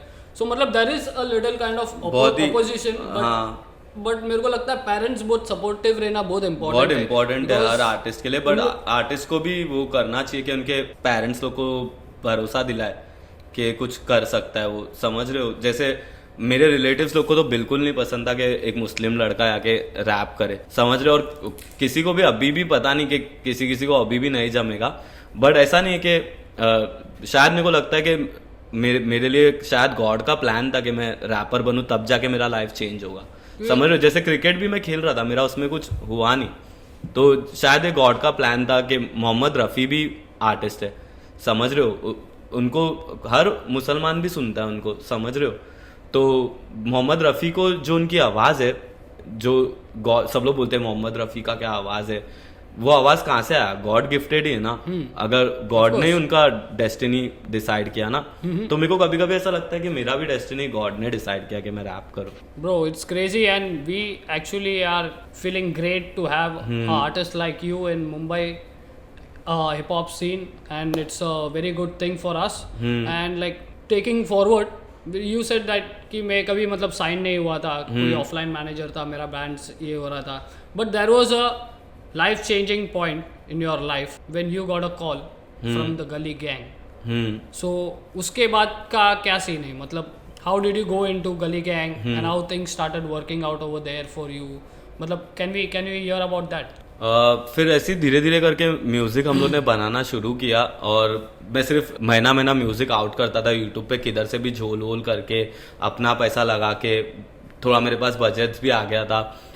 ऐसे उस टाइम पे मैं बहुत ड्रॉप करा था, और उस टाइम पे मैंने कोड मुंबई 17 ड्रॉप किया, और कोड मुंबई 17 का एकदम ऐसे मेरे लिए, तो मैं टैक्सी में जाते आते वो गाना लिखा था, बट मेरे को नहीं पता था कि वो गाना इतना बड़ा हो जाएगा कि एक टाइम पे डिवाइन ने मेरे को गाने पे जेडी पहला प्ले कर रहा है वो गाने पे, और डिवाइन ने मेरे को स्नैप भेजा कि लो एक क्लब में जेडी डीजे बजा रहा है, और डिवाइन भाई ने मेरे को मतलब भेजा था कि टैग किया था मेरे को कि कोड मुंबई 17 पे वो लोग वाइब कर रहे, ऐसा ऐसा करके। और विवेन भाई को मैं गली बॉय के टाइम पे जब मिला था, जब मैं फर्स्ट टाइम उनको मिला था, कि मैंने उनको बोला कि MC अल्ताफ, तो विवेन भाई ने बोला कि हाँ मैंने आपका गाना सुना है, जोया के मूवी में ना आपका गाना इंडिया 91 करके तुम लोग का एक गाना है, you did good job bro, ऐसा था करके विवेन भाई ने तभी मेरे को थोड़ा क्लोज ले लिया था, मतलब। तो ऐसे उनसे तभी उन्होंने मेरे को डे 1 पे एकदम कंफर्टेबल कर दिया था, और पहले भी वो देख चुके हैं हम लोग को साथ वाथ में, तो उन्होंने मेरे को बोला कि अरे ब्रो ये सॉन्ग जो तूने बनाया तेरे को मालूम नहीं, बहुत अच्छा सॉन्ग है ब्रो ये, मतलब तूने बहुत हार्ड शिट किया है। फिर उसके बाद गली गैंग का नज़र मेरे पे आ गया था कि कोड मुंबई 17 गाने के बाद कि अरे ये आर्टिस्ट यूनिक है, ऐसा ऐसा करके, और मेरा गाना भी वो टाइम पे ब्लो अप हो गया था। फिर मैं ऐसी DMC के साथ एक इश्क FM में गया था, कुछ विमेंस डे के ऊपर हम लोग का कुछ इंटरव्यू था, तो मैं DMC के साथ गया था, और हम लोग जब भी उधर स्पिट करे तो उन्होंने बोला कि अरे कुछ वर्ड स्पिट करो ना तुम लोग, ऐसा ऐसा करके। तो DMC और मेरा गाना आने वाला था, तो उसका बीट था, हम लोग का गाना रेडी नहीं था, सिर्फ बीट था। तो बीट में ऐसा इतना एग्रेशन और वाइब था कि DMC ने बजाया, DMC ने उसका वर्स किया और मैंने अपना वर्स किया। जो मेरा वर्स का पार्ट था वो वायरल होके पूरा 1 लाख व्यूज़ आ गया मेरे ID में, और वो वर्स एकदम फायर था, मतलब ऐसे वो टाइम पे एकदम हंगरी अल्ताफ और एकदम जो परेशान अल्ताफ था वो पूरा मैंने वो वर्स में बाहर डाल दिया। तो विवेन डिवाइन और चैतन्य ने वो देखा, दोनों का भी उसमें फायर कमेंट आया, और फिर उन्होंने मेरे को मिलने के लिए बुलाया। और चैतन्य अभी मेरे को ऑफलाइन उस टाइम पे मैनेज करा था गली बॉय के बाद में कुछ प्रोजेक्ट्स, क्योंकि चैतन्य को हमारा नाम पब्लिक पूछती थी कि MC अल्ताफ हमको मिल सकता है क्या। तो चैतन्य धीरे धीरे मेरे को कभी कभी कॉल करता था, उसने मेरे को बोला था कुछ बड़ा डील रहेगा, तेरे को प्रॉब्लम हो रहा है अगर लीगली, तो तू हमेशा मेरा हेल्प ले सकता है। और तो चैतन्य से मेरा कॉन्टैक्ट था ही, तो चैतन्य ने एक दिन मेरे को मिलने बुलाया, तो मेरे को लगा कि चैतन्य को कुछ प्रोजेक्ट करना रहेगा मेरे साथ, कुछ बड़ा प्रोजेक्ट आया रहेगा अपने को साथ में करने का, ऐसे ऐसे करके। तो मैं बैठा था उसके बाद, तो तभी गली गैंग खुल गया था, और डीविल उसमें था, अवरुति था, करण कंचन, और लोग बहुत मचा रहे थे वो टाइम पे, सीन में कुछ यूनिक हो रहा था, और गली गैंग एकदम बैंग के साथ शुरू हुआ था। तो चैतन्य ने मेरे को बोला कि ऐसा ऐसा हम लोग का रोस्टर है, मेरे को रोस्टर का मतलब नहीं मालूम था वो टाइम पे। तो मैंने बोला रोस्टर मतलब क्या होता है? बोले अरे ऐसा आर्टिस्ट लाइनअप है, ऐसा ऐसा करके। तो बोला अच्छा ठीक है। तो उन लोग ने मेरे को रोस्टर के बारे में बताया, और फिर धीरे धीरे उसने मेरे को बोला कि हम लोग तेरे म्यूज़िक पे बहुत बिलीव करते हैं और तेरे को साइन करने के लिए चाहते हैं। तो मैंने फर्स्ट टाइम जब भी सुना ऐसा, तो मैं थोड़ा मतलब ऐसे सोच में पड़ गया कि अरे विवेन डिवाइन जो गेम में अभी सबसे टॉप है, और मतलब हम लोग भी विवेन डिवाइन से बहुत इंस्पायर हूँ मैं, बहुत ही बहुत ही इंस्पायरिंग आर्टिस्ट है, मतलब। और अभी भी मेरे लिए बहुत ही इंस्पायरिंग एज अ ब्रदर, हमेशा ही वॉज देयर, मतलब कभी भी। तो मैंने बोला कि विवियन डिवाइन मेरे को साइन करने की बात कर रहा है, ऐसे करके मैं थोड़ा सोच में पड़ गया था और मैंने चैतन्य को बोला कि आई गेट बैक करके। और मैंने थोड़ा दिन सोचा, बहुत ही मैंने सोचा, और एक दिन मेरे को ऐसा लगा कि जर्नी सेम है डिवाइन का और मेरा, मतलब जो स्टोरी डिवाइन का है वो स्टोरी मेरा है। तो शायद अगर अपन वो जर्नी एक ही साथ में डालेंगे तो कुछ अलग हो सकता है। और बॉयज़ वो टाइम पे बहुत ही ज़्यादा स्टेजेस में मचा रहे थे, रॉक कर रहे थे, और मैं बहुत ही हमेशा स्टेज का भूखा था, अपॉर्चुनिटीज़ का भूखा था। इंडिपेंडेंटली भी हम लोग बहुत ही मचा रहे थे वो टाइम पे, मतलब 1 मिलियन अपना वो टाइम से जा रहा है, समझ रहे हो। तो लेकिन मैंने बोला कि चलो एक ट्राई करके देखते, थोड़ा बिजनेस में आके देखते, गेम में। मतलब आर्टिस्टों को लगता है कि लेबल अगर तुम साइन कर रहे हो, अरे ये तो लेबल का नौकर है। पब्लिक को लेबल का असली मतलब ही नहीं मालूम है। लेबल जब भी आता है तो तुम अपना शिट का बिजनेस कर रहे हो, तुम समझ रहे हो। ऐसा नहीं है कि तुम लेबल के साथ आके तुमको लेबल खाली पुश कर रहा है, आगे धक्का दे रहा है ताकि तुम बड़े आर्टिस्ट बन जाओ। जब तुम लेबल का साइन होते हो ऑफिशियली तुम बिजनेस करने वाले हो। अभी जैसी पेपर पे तुम साइन करते हो तुम पैसा कमाने वाले हो, और ऐसा नहीं कि तुम कमाने वाले हो, कंपनी भी कमाएगा तुम्हारे से। एक बिजनेस होने वाला है, तुम्हारा पार्टनर, बिजनेस पार्टनर तुमको ज्वाइन करने वाला है अगर तुम कोई लेबल को साइन कर रहे हो तो एकदम यूनिक, मतलब लाइफ में टर्निंग पॉइंट था गली गैंग। और उसके बाद से मेरे को तो लगता है it was like a breakout for you, breakout 100% from Dharavi signing into Gully Gang, and it was a proud moment for us also, because it gives a lot of hopes to people coming from our area कि if you do it the right way you can reach to places like Gully Gang, and there is a lot of बहुत सारा labels अभी आ रहे हैं। अगर अपन ने सही तरीके से किया तो अपन सही जगह में पहुंच जाएंगे। So that is the kind of motivation I see that you are giving it to the people, to the young generation who is coming, अभी जो आ रहे, जो भी जनरेशन आ रहे। But like talking about Gully gang and talking about Vivian Divine, because we also like, हम लोग के पहले ये जनरेशन है, उन लोग को देख के हम लोग भी, और मतलब हम लोग के अंदर वो बूस्ट एनर्जी हुआ कि चलो करते, इतना लोग कर रहे, अपन भी करेंगे ये वो। And look where we are right now. It's a great journey. So like being with, what is it like being with Divine in the studio, or like making a song with him, because you have been on a lot of tracks with Divine. Let's keep Mirchi aside because we are going to come to that thing. But before that you did a couple of cyphers and everything. तो वो vibe कैसा था? What is the vibe like recording with Divine or being in the studio working with him? Like what is that kind of experience? मतलब मैं जैसे आपको बोला कि हर बार अपन इंस्पिरेशन रहा है विवियन डिवाइन, मतलब मेरे लिए।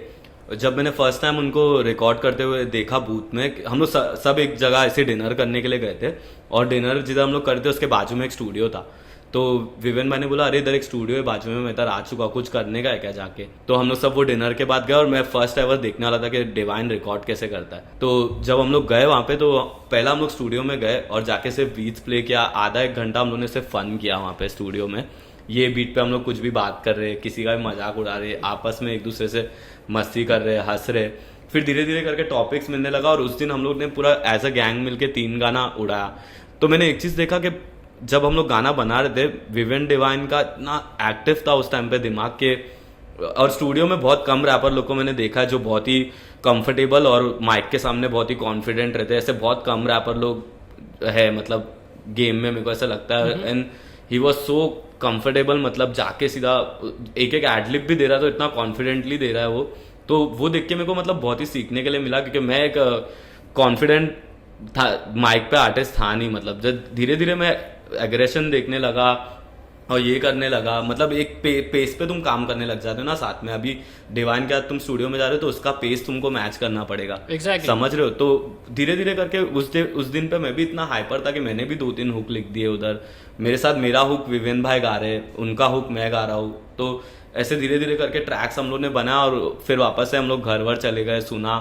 तो मेरे को उस रात में जब मैं गाने सुनने लगा, मैंने बोला कि फक, कॉन्फिडेंस अपने में भी आ रहा है, मतलब धीरे धीरे करके मचाने का। और बहुत ही गली गैंग के जितने भी लड़के लोग हैं बहुत ही कॉन्फिडेंट और बहुत ही रॉक स्टार टाइप बॉयज है, मतलब किल करते हैं सब लोग, सब में एक फायर है अंदर।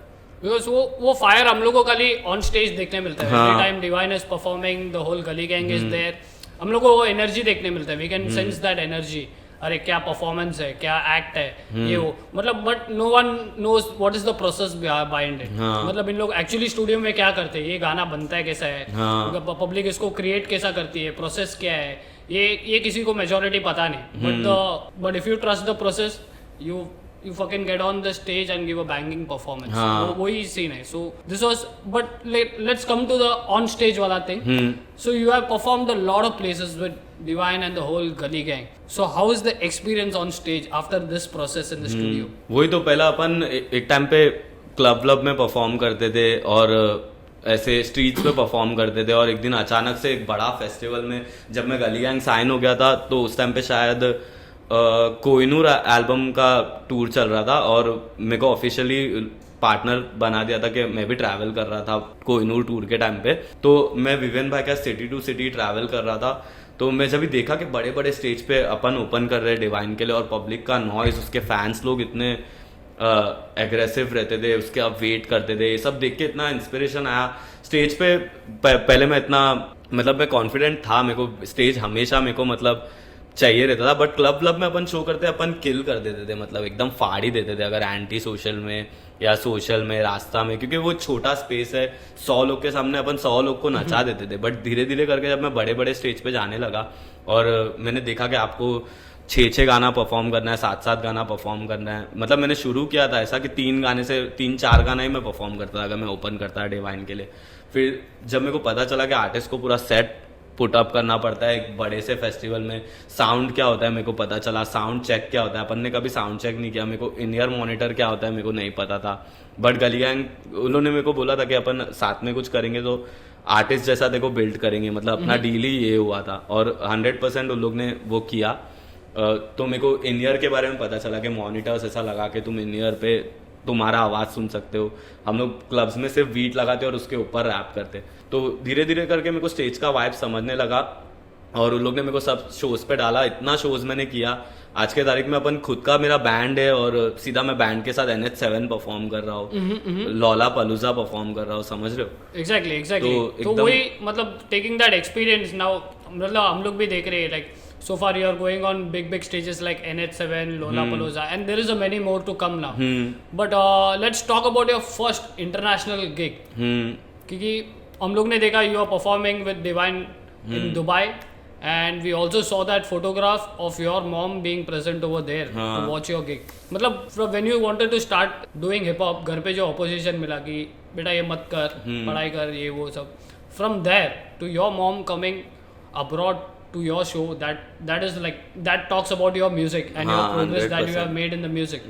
So how talk about your first international tour experience. मेरा जब फर्स्ट इंटरनेशनल टूर था मेरे को कहीं ना कहीं दिल में पता था कि मेरे को दुबई में ही शो मिलेगा मेरा फर्स्ट इंटरनेशनल। मेरे को न्यूयॉर्क में परफॉर्म करने का बहुत इच्छा और इंशाल्लाह एक दिन मैं न्यूयॉर्क में भी परफॉर्म करूँगा, लेकिन मेरे को ऐसा था कि दुबई या न्यूयॉर्क मेरा सबसे पहला, ये 2 जगह में से एक जगह होगा। और जैसे ही मेरे को चांस मिला दुबई में परफॉर्म करने के लिए, अपने टीम ने अपने को पिच किया, विवियन भाई लोग ने अपने को पिच किया और दुबई में अपने को शो मिल गया। तो मतलब मेरे पास एक ऐसा फीलिंग था कि इधर अपने मॉम डैड लोग काम करते थे अपने को पालने के लिए, समझ रहे हो, और आज अपन उधर जाके परफॉर्म करने वाले और वो लोग शो पे बॉस जैसा आने वाले, समझ रहे हो। अभी नो मोर मतलब ऐसे काम वाला थिंग के लिए, ये बार दुबई ट्रिप के लिए मेरी मॉम उधर बहुत ही मेहनत से वो लोग काम वाम करके, कभी शो हो ऐसा उन लोगों ने देखा नहीं, ज़्यादा से ज़्यादा लोग एक रेस्टोरेंट में आके खाते थे वहाँ पे। तो मतलब मैंने मेरी मॉम को बोला, मतलब मेरे डैड को भी बोला, मेरे डैड का ऐसा हेल्थ ठीक नहीं था तो वो दुबई आ नहीं पाए, मतलब उस टाइम पे थोड़ा तबीयत ख़राब था। लेकिन मेरी मॉम बहुत एक्साइटेड हो गई सुन के, मतलब कि अरे तू दुबई जाने वाला है, मैं भी आऊँ क्या तेरे साथ, ऐसा ऐसा करके। तो हम बोला, मतलब मेरे को ऐसे लगा कि पहले अरे मैं मेरी मॉम को कैसे लेके जाऊँ ऐसा ऐसा करके ये वो, लेकिन फिर मैंने सोचा कि अच्छा होगा, मतलब अगर लेके जाऊंगा तो उनको भी देखने मिलेगा कि जिधर वो लोग काम करते थे उधर अपन अभी मचाने वाले वो नाइट को। तो मैंने बोला चलो करके मेरे साथ। Of course, they also deserve to see what we are doing. हाँ, फिर हम घर पे पैसा तो लाके दे रहे, बट उसके पीछे बट देखना भी चाहिए कि क्या कर रहे हैं, उन लोग भी देखने का, उन लोग का भी हक बनता है उसमें। हाँ, और फिर मैंने गली गैंग को भी बताया कि मैं मेरे मॉम को लेके आने वाला हूँ, ये वो ऐसा ऐसा करके, और पूरा टीम बहुत ही प्राउड फील कर रहा था मेरे ऊपर उस टाइम पे। मतलब चैतन्य, डिवाइन लोग सब ने बोला कि क्या बात कर रहा है ब्रो, मॉम को लेके आ रहा है, बहुत बड़ी बात है, ऐसे ऐसे करके। तो मेरे मॉम को लेके गया, हम लोग ने परफॉर्म किया। मेरी मॉम एकदम फ्रंट, मतलब मेरी मॉम को मैंने VIP दिया था, बट फिर भी वो आके सामने से मेरे को देख रही थी। मतलब उसने बोला कि VIP नहीं, मेरे को सामने देखने का एकदम। मैं इधर ऐसा स्टेज है मेरा और नीचे मेरे मॉम और मेरा भाई खड़ा है जो दुबई में लोग काम करते। फिर डिवाइन आया स्टेज पे, डिवाइन ने परफॉर्म करना शुरू किया और उसने मतलब बहुत ही इज्जत रखा अपना स्टेज पे, समझ रहे हो। उसने फ़र्क गाना परफॉर्म किया जो वो मॉम लोग को ट्रिब्यूट करता है, और उसने दुबई में मेरे मॉम के लिए फ़र्क बजाया, समझ रहे हो। डायरेक्ट उसने बोला कि अल्ताफ़ का मॉम यहाँ पे, अल्ताफ़ ने बड़े ड्रीम्स देखे, ऐसा ऐसा करके उसने मेरी मॉम को ट्रिब्यूट दे के फ़र्क बजाया। It would have been a समझ crazy रहे हो? moment, bro. और Literally, उसने I can पूरा flash light feel on it. कराया सबके लिए, सबसे, और उसने सबको बोला कि अल्ताफ़ के मॉम के लिए सब लोग फ्लैश लाइट ऑन करो, और इतना 10,000 पब्लिक फ्लैश लाइट मेरे मॉम के लिए ऑन कर I can like visualize it right now कि वो इमेजिन कर सकता हूँ कि वो कितना इमोशनल मोमेंट रहेगा in music, because music is emotional bro, it connects. अगर अपना म्यूजिक किसको कनेक्ट नहीं हुआ तो वो कभी अपना फैन नहीं बनेगा। And I think music has the potential and the power to connect with a person. मतलब अपन जाना पहचाना भी नहीं रहेगा, बट अपना म्यूजिक उसको कनेक्ट हो गया रहेगा और वो अपने को कनेक्ट हो गया रहेगा। तो ऐसा बात में मतलब you have toured so much places, abroad भी गया, लाइक इंटरनेशनल टूर भी हो गया, but tell me one unforgettable memory और एक्सपीरियंस जो हुआ है। मतलब it can be good, it can be bad, like whatever, but एक स्टेज एक्सपीरियंस जिधर मतलब you had a bad experience और लाइक सम इवन दिस। ये मेरा लाइफ का सबसे ये जो अभी भी जो दुबई के बारे में अपन बात कर रहे थे, where your mom had come, it's like a good experience, but let's talk about one of your bad experience in a show, because it's very important कि कल परसों अगर अपन अपना एक्सपीरियंस बताएंगे कि अगर ये चीज़ पे अपने साथ ये बैड एक्सपीरियंस हुआ है, कल परसों people, the event organizers and all these people will take care of those things for artist, because कुछ इवेंट्स में ऐसे जाते हैं कि जब तक इवेंट हो रहा है तब तक आर्टिस्ट को रिस्पेक्ट मिलता है, उसके बाद परफॉर्मेंस हो गया वो इवेंट वाला देखते भी नहीं है किधर है इसका गाड़ी आया, क्या है इसको पहुंचाने के घर पे, उन लोग के लिए वो ये देखते कि हाँ अपना काम हो जाए। वही, और एकदम आर्टिस्ट एकदम बड़ा रहेगा ना, जिसका मिलियंस में फॉलोअर्स रहेगा, उनको ही इवेंट्स वाले लोग रिस्पेक्ट करते हैं और घर तक छोड़ने वाला बिजनेस वो सब करते हैं। बट मेरे को लगता है कि अगर तुम बुक कर रहे हो कोई आर्टिस्ट को, जैसे उसका 2 लाख भी फॉलोअर है,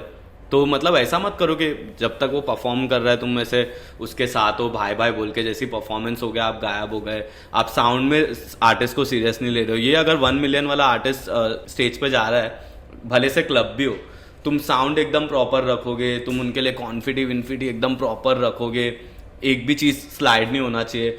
बट ये आर्टिस्ट का 2 लाख फॉलोवर रहेगा, बट वो आर्टिस्ट 1 मिलियन के रैपर से भी ज़्यादा अच्छा रैपर है, और जिसका लाइव में उससे भी ज़्यादा बैंगिंग म्यूजिक है, समझ रहे हो, जिसका म्यूजिक खोल रहा है पूरा पब्लिक को, उस पर तुम साउंड पे ध्यान नहीं दे रहे हो। एक ऐसे नॉर्मल सा शो रख दिया अपने क्लब के ओपनिंग के लिए या अपने कुछ ब्रांड के ओपनिंग के लिए, ये सब चीज़ ब्रांड लोग को अवॉइड करना चाहिए और क्लब वाले लोग को अवॉइड करना चाहिए। अगर तुम आर्टिस्ट को बुला रहे हो तो आर्टिस्ट का एक्सपीरियंस सबसे ज़्यादा इंपॉर्टेंट है। अगर आर्टिस्ट तुम्हारे स्टेज पे आर्टिस्ट अगर एंजॉय कर रहा है, तब जाके फैंस लोग आगे का सेट एंजॉय करेंगे, समझ रहे हो। आर्टिस्ट ने 2 गाना परफॉर्म किया और उसको ऐसा लग रहा है कि क्या फक्ड अप है यार, साउंड स्टेज सब कुछ, तो आर्टिस्ट का कॉन्फिडेंट खराब हो जाएगा आगे परफॉर्म करने तक, समझ रहे हो। जब ये हॉस्पिटैलिटी से लेके साउंड से लेके सब चीज बरोबर रहता है तो आर्टिस्ट को भी और अच्छा बेटर फील होता है। और हम लोग ने इतना शो कर दिया ना कि कुछ शोज का भी सीधा मैं डीजे डेक देख के बोल दूंगा कि शो कैसा होने वाला है, समझ रहे हो। पेन ड्राइव लगा के, पेन ड्राइव का अटक रहा है थोड़ा, कुछ हो रहा है, उससे पता चल जाता है। कैब देख के शो वाले ने जो एयरपोर्ट पे कैब भेजा है ना, वो देख के पता चल जाता है कि शो कैसा होने वाला है आगे, समझ रहे हो। तो मतलब ऐसा जज ही नहीं है हम लोग कोई शो के बारे में, बट इतना एक्सपीरियंस कर लिया ना अभी लाइफ में। एक वर्स्ट एक्सपीरियंस तुमको बताऊंगा, मैं उस इवेंट का नाम नहीं लेना चाहता हूँ। हम लोग सब उधर गए और इवेंट एकदम आगे पीछे चल रहा है, बहुत ही बड़ा फेस्टिवल है, समझ रहे हो। लाइनअप में बड़े बड़े आर्टिस्ट लोग हैं और मैंने मेरे ड्रमर को लेके ट्रैवल किया है, वहाँ पे मेरा ड्रमर है, मेरा डीजे है, हम लोग सब उधर पहुँचे। मतलब मैं बैक टू बैक शोज कर रहा हूँ उस टाइम पे, मेरा नींद नहीं हो रहा है, और मैं सुबह का फ्लाइट लेके उधर पहुंचा और सुबह 7 बजे मेरे से साउंड चेक करवाया, क्योंकि एक बड़ा फेस्टिवल है तो सब आर्टिस्ट लोग का मॉर्निंग से शुरू किया। तो 7 बजे से हम लोग ने शुरू किया, मैं सोया नहीं हूँ, मैं सोच रहा हूँ कि परफॉर्म करने के बाद मस्त जाके रूम में सो जाऊँगा करके।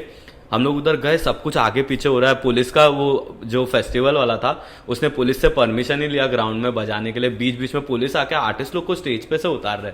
मतलब अपने साथ ये नौबत तो नहीं आया, और वो शो इतना लूजर शो था कि जितने लोग ने भी स्टॉल्स लगाए थे, उन लोग ने जितना पैसा लगाया था स्टॉल्स में, उसका 2% भी नहीं कमा पाए उन लोग।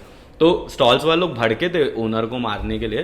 तो मैंने देखा कि एक बहुत ही अच्छा आर्टिस्ट है मेरा दोस्त, वो प्ले कर रहा था, उसको सीधा पुलिस आके स्टेज पे से उतार दिया। 2-3 गर्ल्स आर्टिस्ट लोग को मैंने देखा, उनको ऐसा लेडीज पुलिस हाथ पकड़ के नीचे लेके जा रही है। मतलब इतना बुरा लगा मेरे को देख के कि ब्रो अपन म्यूजिक बनाते हैं और अपन परफॉर्म करते हैं, मेहनत करते हैं अल्टीमेटली ताकि इज्जत मिले अपने को। अल्टीमेटली अपने फैन लोग ही है जो अपने को हाँ, देखने आ कल रहे के हैं। तारीख में कोई कॉप अपना हाथ पकड़ के लेके जा रहा है, वो चीज के लिए हम लोग म्यूजिक नहीं बना रहे, अपन म्यूजिक रिस्पेक्ट के लिए बना रहे, जैसे मैंने तुमको बोला। तो जैसे हम लोग स्टेज पे चढ़े, मतलब मेरा डीजे जाके कनेक्ट कर रहा है अपना डेक वेक, और हम लोग को फिर भी मैं आधे घंटे का सेट कर रहा था, बट मैंने चॉप कर दिया मेरा सेट, क्योंकि ऐसा सीन था, तो मैंने 15 मिनट का सेट कर दिया। और मेरा डीजे जाके डेक कनेक्ट कर रहा है, मेरा ड्रमर जाके ऐसा ड्रम टैक लगा रहा है, देखा तो बाजू में से पूरा स्टॉल वाले लोग ऊपर चढ़ गए स्टेज पे और ओनर को मारने लग गए। तो आर्टिस्ट लोग के लिए सेफ भी नहीं है ये सब, समझ रहे हो? कभी उसको लगा कि ये आर्टिस्ट के लिए, ये आर्टिस्ट की वजह से हमारा कुछ बिजनेस नहीं हुआ, उन लोग हम लोग को मारने आ गए तो कभी, तो बहुत ही डरावना भी चीज है ना। भले से अपने साथ बॉडीगार्ड एक बार कोई आंख पे आ जाएगा तो थोड़ी बॉडीगार्ड आके फट से, बॉडीगार्ड को भी ऊपर आने टाइम लगेगा ना। तो मेरा डीजे वीजे सब लोग वो लोग फट से अपना ये कनेक्ट हटाया और सीधा वो लोग नीचे आया, और हम लोगों ने बोला फक दिस शो, नहीं प्ले करने का अपने को करके हम लोग बैठे थे। तो इवेंट ओनर आके सीधा मेरे मैनेजर लोग को ट्रबल करने लग गया, बोला अरे इतना तुम्हारे आर्टिस्ट को बुलाया इधर तक, एटलीस्ट 5 मिनट परफॉर्म करने बोलो, एक गाना परफॉर्म करने के लिए बोलो, करके एकदम फोर्स करने लग गया। मतलब ब्रो तू ऑर्गेनाइज नहीं है, आर्टिस्ट का फॉल्ट नहीं है इसमें, अगर तुम्हारा टीम ऑर्गेनाइज नहीं है, तुम्हारा इवेंट ऑर्गेनाइज नहीं है, तो ये सब चीज़ अवॉइड करना चाहिए इवेंट वाले लोग को।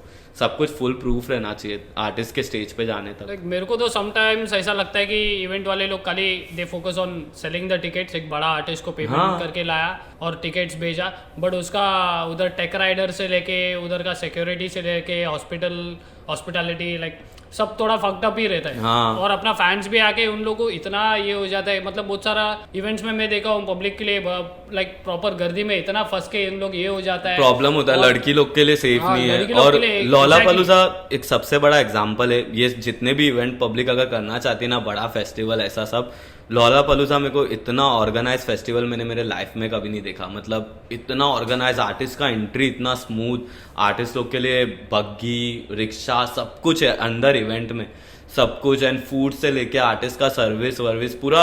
यूएस वाले लोग देख रहे थे शायद, लेकिन इंडियन लोगों को उन लोग ने सुपरवाइज करके ट्रेन करते, बट इंडियन लोग ने भी उसको इतना अच्छे से फॉलो किया, उन लोग के जो जो चीज़ थे, और इतना अच्छा शो पुटअप किया लोलापालूजा ने। मतलब एकदम आर्टिस्ट लोग का रिस्पेक्ट अलग ही था उधर एकदम।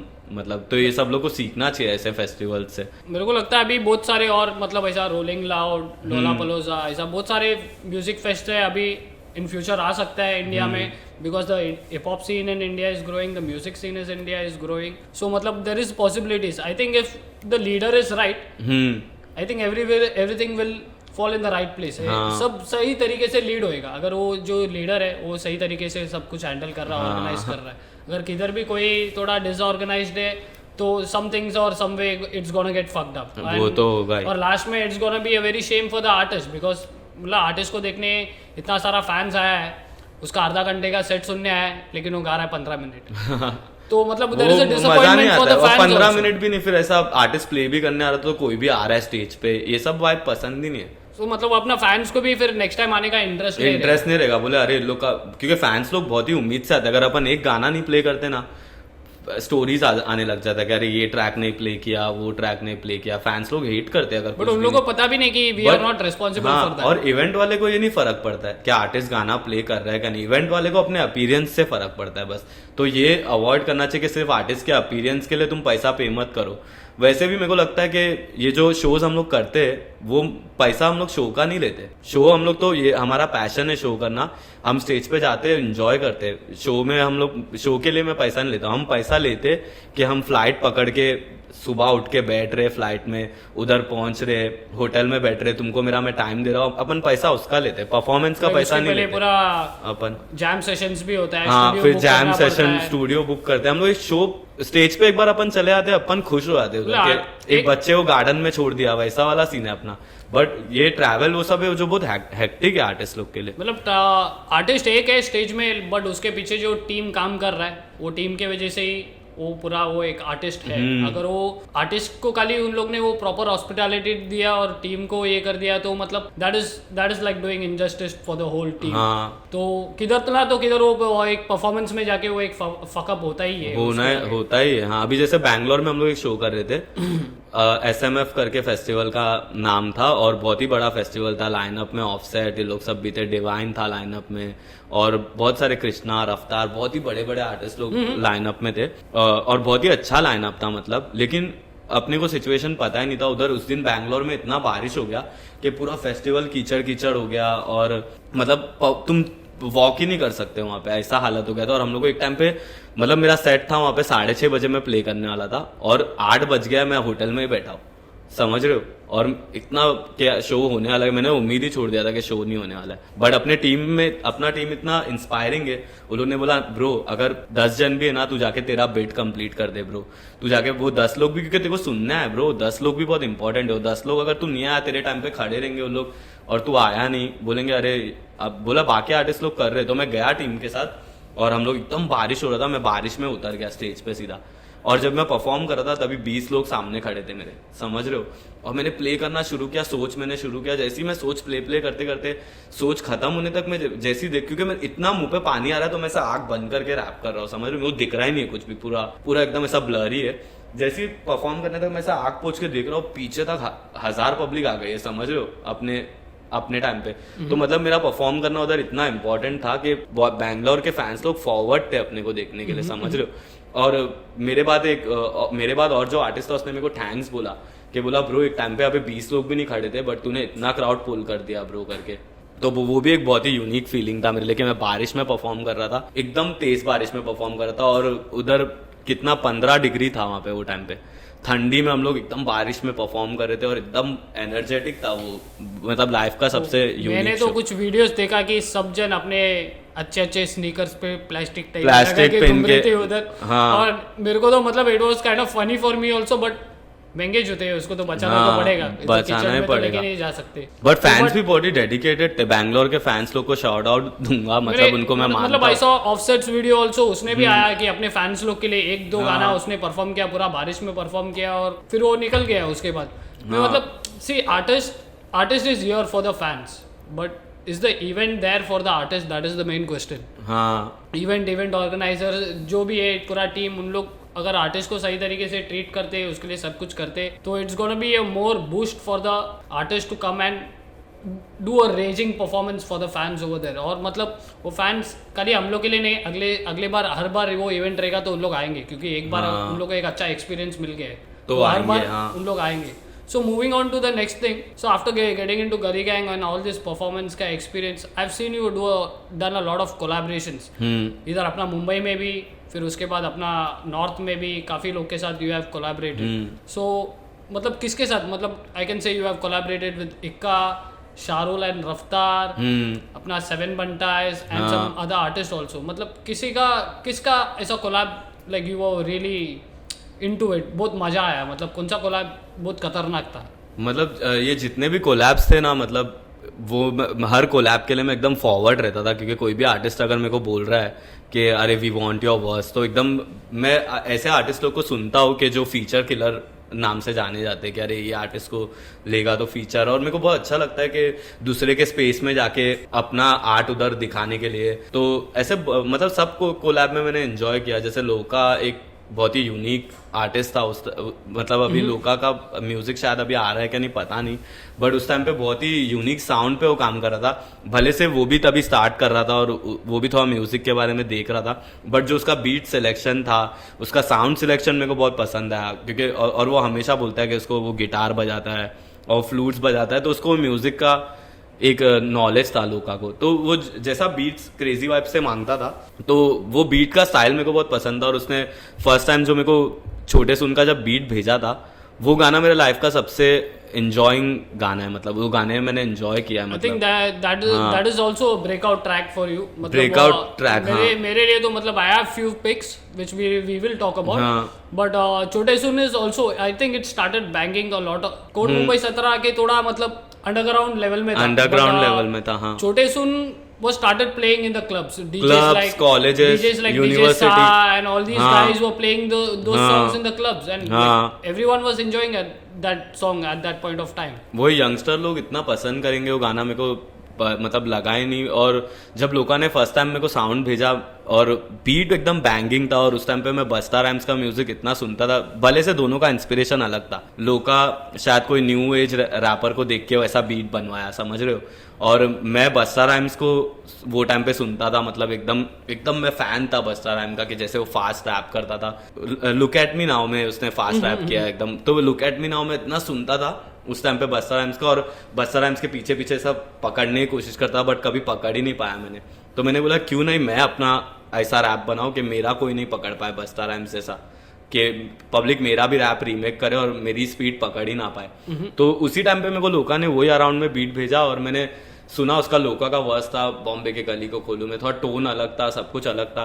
मैंने जैसे मैं बोलता हूँ कि आर्टिस्ट लोग को ओपन रहना चाहिए, जितने भी यंग आर्टिस्ट लोग हैं मैं उन लोगों को बोलूँगा, ऐसा मत सोचो कि कोई नया रैपर आके तुमको अप्रोच कर रहा है तो तुम पहले उसको सीधा जज कर लोगे कि अरे ये क्या है, ये क्या है, न्यू है, ये कुछ भी कर रहा है, मम्बल रैप है। ऐसा नहीं, तुम उसका म्यूजिकलिटी देखो, उसका बीट सिलेक्शन देखो, वो क्या एक्सप्रेस करना चाहता है अपने म्यूजिक से, वो देखो। और लोगों ने जो भी दिया था, मतलब वो ऐसे दिखने में थोड़ा मतलब टाउन बॉय टाइप है या ऐसा है, बट वो भी थोड़ा स्ट्रीट बॉय था एक टाइम पे अपने लाइफ में। जोगेश्वरी में उसने देखा, तो मेरे को वो थोड़ा फ्लेवर उसके लिरिक्स में, he was like a totally a different character था वो, जब ये आया था। मतलब हम लोग ने देखा है नए नए लोग आते हैं, there are some people who कोई टाइम दे गायब हो जाते बहुत सारे, बट ये एक नया कैरेक्टर मेरे को इंटरेस्टिंग लगा मेरे को इसको देख के। तो मेरे को भी ऐसा थोड़ा बीट्स और म्यूजिक थोड़ा इंटरेस्टिंग लगा, और मैंने एक दिन मेरे घर पे बैठा, मेरे घर का एक कोने में वैसा बैठ के फुल बड़बड़ किया, और ऐसा आया मेरे को लिरिक्स ये वाला, और मैंने फट से लोका को बोला कि आई गॉट वर्स ब्रो, कभी रिकॉर्ड करने का बता। फिर मलाड मालवनी में जाके हम लोग ने रिकॉर्ड किया। बहुत ही तभी मेरे डैड ने एक कार खरीदा था नैनो, तो उसमें मैं बैठ के गया था, और मेरे 2-3 दोस्त लोग थे जिनको चलाने आता है, हम लोग सब साथ में गए थे वहाँ पे मालवनी तक, और उधर जाके हम लोग सब बैठे थे, और क्रेजी वाइब उधर स्टूडियो में था, और जाके मैंने वर्स रिकॉर्ड किया तो क्रेजी वाइब फ्लिप हो गया, लोका फ्लिप हो गया। उन्होंने बोला क्या लिखा है ब्रो, ये बहुत हार्ड है। और एडलिप वैडलिप मैंने न्यू एज स्टाइल में थोड़ा दिया उसमें गाने में, और फिर अपने पास हुक नहीं था तभी, तो हुक के टाइम पे मैंने ऐसे ही सोचा कि मेरा एक दोस्त था वहाँ पे, मैंने बोला छोटे सुन जा पानी ला, इधर आ जा पानी ला, ऐसा करके मैं जैसे हम लोग हर बार बीट पे मस्ती करते, किसी को छेड़ते, तभी हुक आ जाता है, समझ रहे हो। तो ऐसे ही हुक आ गया मेरे को, और मैंने जाके वो हुक स्पिट किया, देखे तो हुक एकदम हार्ड लगने लग गया। और फिर लोका ने उसके आगे डाल दिया गुची और नाइकी, और वो इतना वायरल हो गया, मतलब कॉलेज स्टूडेंट लोग के सामने। फिर रफ्तार ने उसको शेयर किया, रेडबुल ने उसको शेयर किया, तब जाके फिर मेरे को लगा कि मतलब म्यूजिक बहुत ही स्ट्रांग है ब्रो, कुछ भी हो सकता है। मतलब ब्रो म्यूजिक के पास वो पावर है, वो it can break barriers, it can cross boundaries, किधर भी पहुंच सकता है। सीधा रफ्तार का हम लोग म्यूजिक में कॉलेज में सुनता था, रफ्तार का म्यूजिक, और एक दिन रफ्तार का सीधा मेरे को टैग आ रहा है, समझ रहे हो। तो that's what it is. So talking about your collaboration with Ikka, Ghost Rider, वो कैसा था? मतलब were you both together or like he did his parts from Delhi and you did your parts from Mumbai?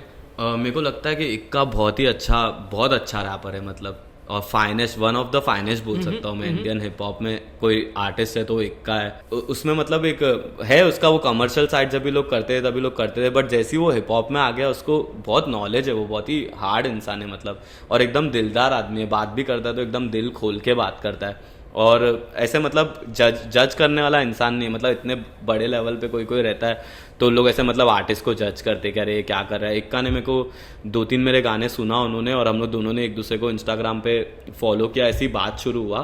और जैसे मैंने तुमको बोला कि आर्टिस्ट को हमेशा सुनना चाहिए दूसरे आर्टिस्ट का और फॉरवर्ड रहना चाहिए, ये वही केस था। इक्का मेरे लिए मतलब ऐसा नहीं था कि अरे ये तो कौन है, नया आर्टिस्ट है, इसका क्या सुनूं मैं, ऐसा करके। इक्का ने मेरे म्यूज़िक पे बिलीव किया, समझ रहे हो। मैंने जब भी गोस्ट राइडर लॉकडाउन में मैंने रिकॉर्ड किया था, मेरे पास घर पे स्टूडियो नहीं था, कुछ भी नहीं था, तो मैंने आकाश कांय जो अपना प्रोड्यूसर है, आकाश कांय को हमेशा मतलब मैं थैंक्स बोलूँगा। वो भी अपना जर्नी में बहुत ही इम्पॉर्टेंट उसने भी रोल किया है।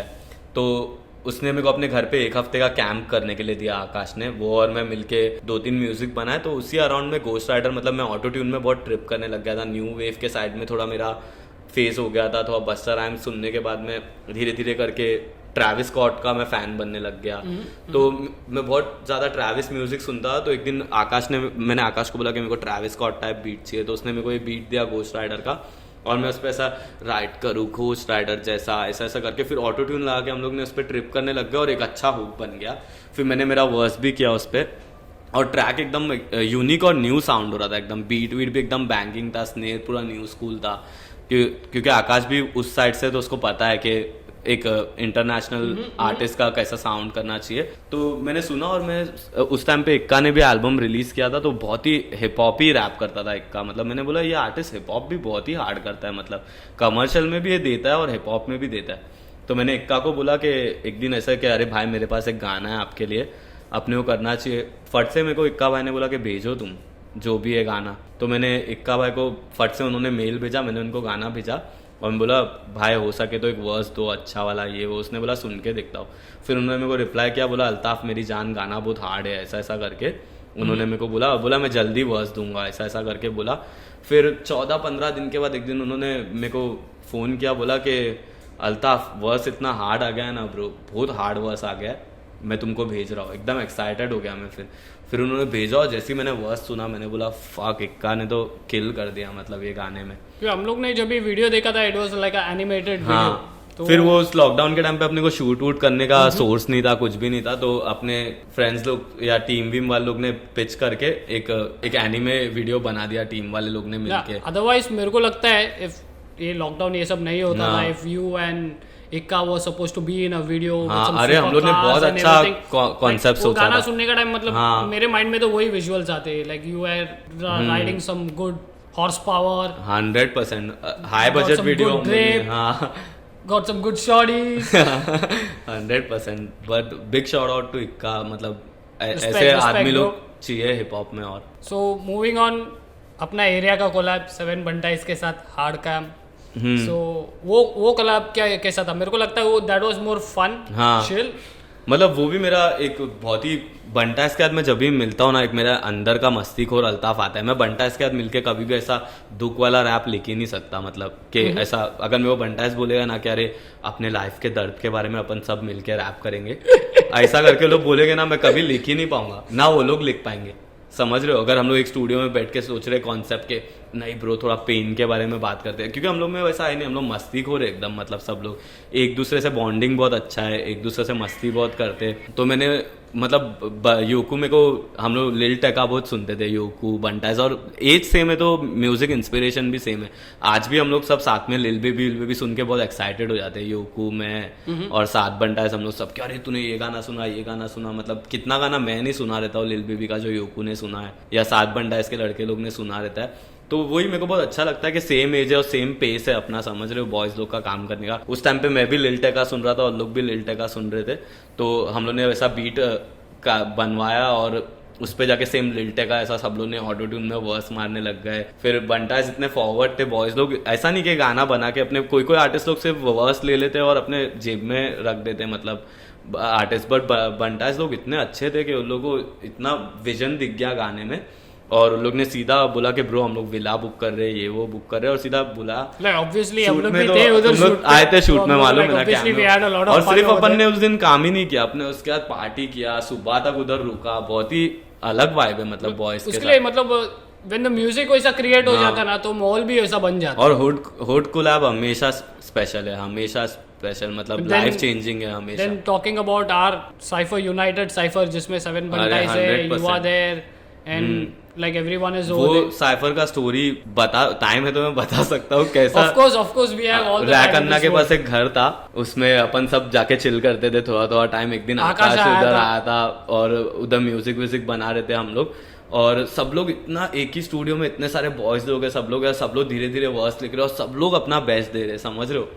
निशान बोंजन रिप्स अपना बेस्ट दे रहा है, डोपर एलिक्स अपना बेस्ट दे रहा है, सब जन ने अपन उधर बैठे वर्स बैठे सब लोग ने वर्स लिखा, और कोई ऐसे पैर वैर क्या रिकॉर्ड कर रहे थे, कोई इधर सोया है, कोई इधर बैठा है, मतलब इतना कम छोटे से स्पेस में भी, इतना इससे भी बहुत कम जगह था वही इतने छोटे स्पेस में भी एक इतना खतरनाक माइंडसेट आर्ट का बाहर आ सकता है। मतलब उसमें मैंने गाने में बोला कि स्टूडियो छोटा लेकिन वोकल सबके रॉ है, समझ रहे हो ब्रो। मैं जब भी वो साइफर डन हो गया था एंड वो टाइम में अपना मापुल्स एल्बम बन रहा था, मैं तो डोप डैडी को बोला ब्रो ये गाना अपने एल्बम में होना चाहिए and this I think this is the right way to introduce our boys. और बहुत आर्टिस्ट लोग जल्दी साइफर करते नहीं है, मतलब साइफर एक बहुत इंपॉर्टेंट पार्ट है, उसमें तुमको कौन सा आर्टिस्ट का क्या जर्नी है, कौन सा आर्टिस्ट का वोकल टोन क्या है, कौन सा आर्टिस्ट का क्या फ्लो है, वो साइफर्स में पता चलता है। इंडियन हिप हॉप में बहुत जन है जो मतलब साइफर करने का जिम्मा उठाते नहीं अपने सर पे, बट अपना हुड और धारावी यूनाइटेड और अपने हुड के जितने भी लोग हैं, अपन हमेशा वो रिस्पॉन्सिबिलिटी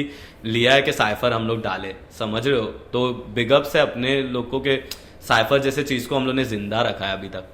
सो ये collaboration let's move on to the next collaboration that we are talking about, जिधर मैं भी था वो वीडियो में with Shahrul and Raftaar collaboration जो हुआ था। So you want to talk something about that? नहीं, वो भी बहुत ही यूनिक कोलैबोरेशन है। मतलब शाहरुल ने मेरे को बीट सुनाया और मेरे को बहुत ही यूनिक लगा। उस टाइम पे मैं बहुत सारा वीकेंड सुन रहा था और बहुत सारे पॉप आर्टिस्ट लोग को सुन रहा था, और इसी टाइम पे मैं शाहरुल के घर पे गया था, तो मेरा कुछ आइडिया था कि मैं R&B या पॉप बनाऊं, बट तभी वो बीट बजा अचानक से, और मैं बहुत ज़्यादा गाना का फ़ैन हूँ, तो गाना टाइप बीट था, तो ऐसे आइडिया आया कि मेरे जैसे ऐसे धीरे धीरे शाहरुल ने मेरे मेलोडीज़ को और मेरे को थोड़ा आइडिया दिया कि और ऐसे कर सकते करके एक हुक बनाया हम लोग ने, और वर्स लिखा, इतना टाइट हो गया गाना। फिर शाहरुल एंड रफ्तार एक बार चिल कर रहे थे, तो शाहरुल ने उनको सुनाया और रफ्तार भाई सुन के बोले कि ये उनके टाइप का सॉन्ग है, और वो भी आ गए फिर गाने में।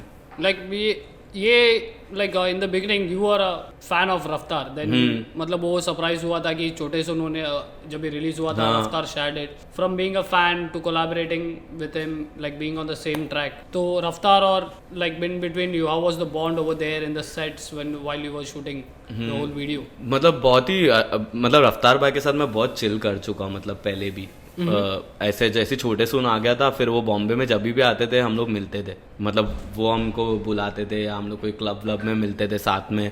तो रफ्तार भाई के साथ मेरा फ्रेंडशिप एकदम अच्छा हो गया था पहले से, उनको भी पता था मेरे बारे में, मेरे को भी उनके बारे में पता था, और जब भी हम लोग मिलते हैं तो शायद रफ्तार भाई ने नए वो में वर्स भी किया, और वो एकदम कंफर्टेबल भी थे क्योंकि वो मेरे को और शाहरुल को बहुत अच्छे से जानते हैं, और अभी भी जब भी हम लोग मिलते हैं एकदम भाई जैसा सीन है। रफ्तार भाई हमेशा अपने को बीच में हम लोग अभी एयरपोर्ट पे भी मिले थे साथ में, एक ही फ्लाइट में हम लोग ट्रैवल कर रहे थे, तभी भी हम लोग थोड़ा बात किए म्यूजिक के बारे में, और जब भी रफ्तार को मिलते बहुत ही अच्छा वाइब रहता है, मतलब फ्रेंड वाला।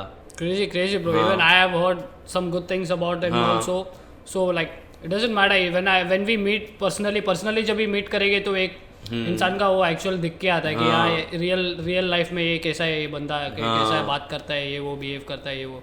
Like apart from all this collaborations, like one artist you want to collaborate, कौन है वो आर्टिस्ट इस टाइम पे?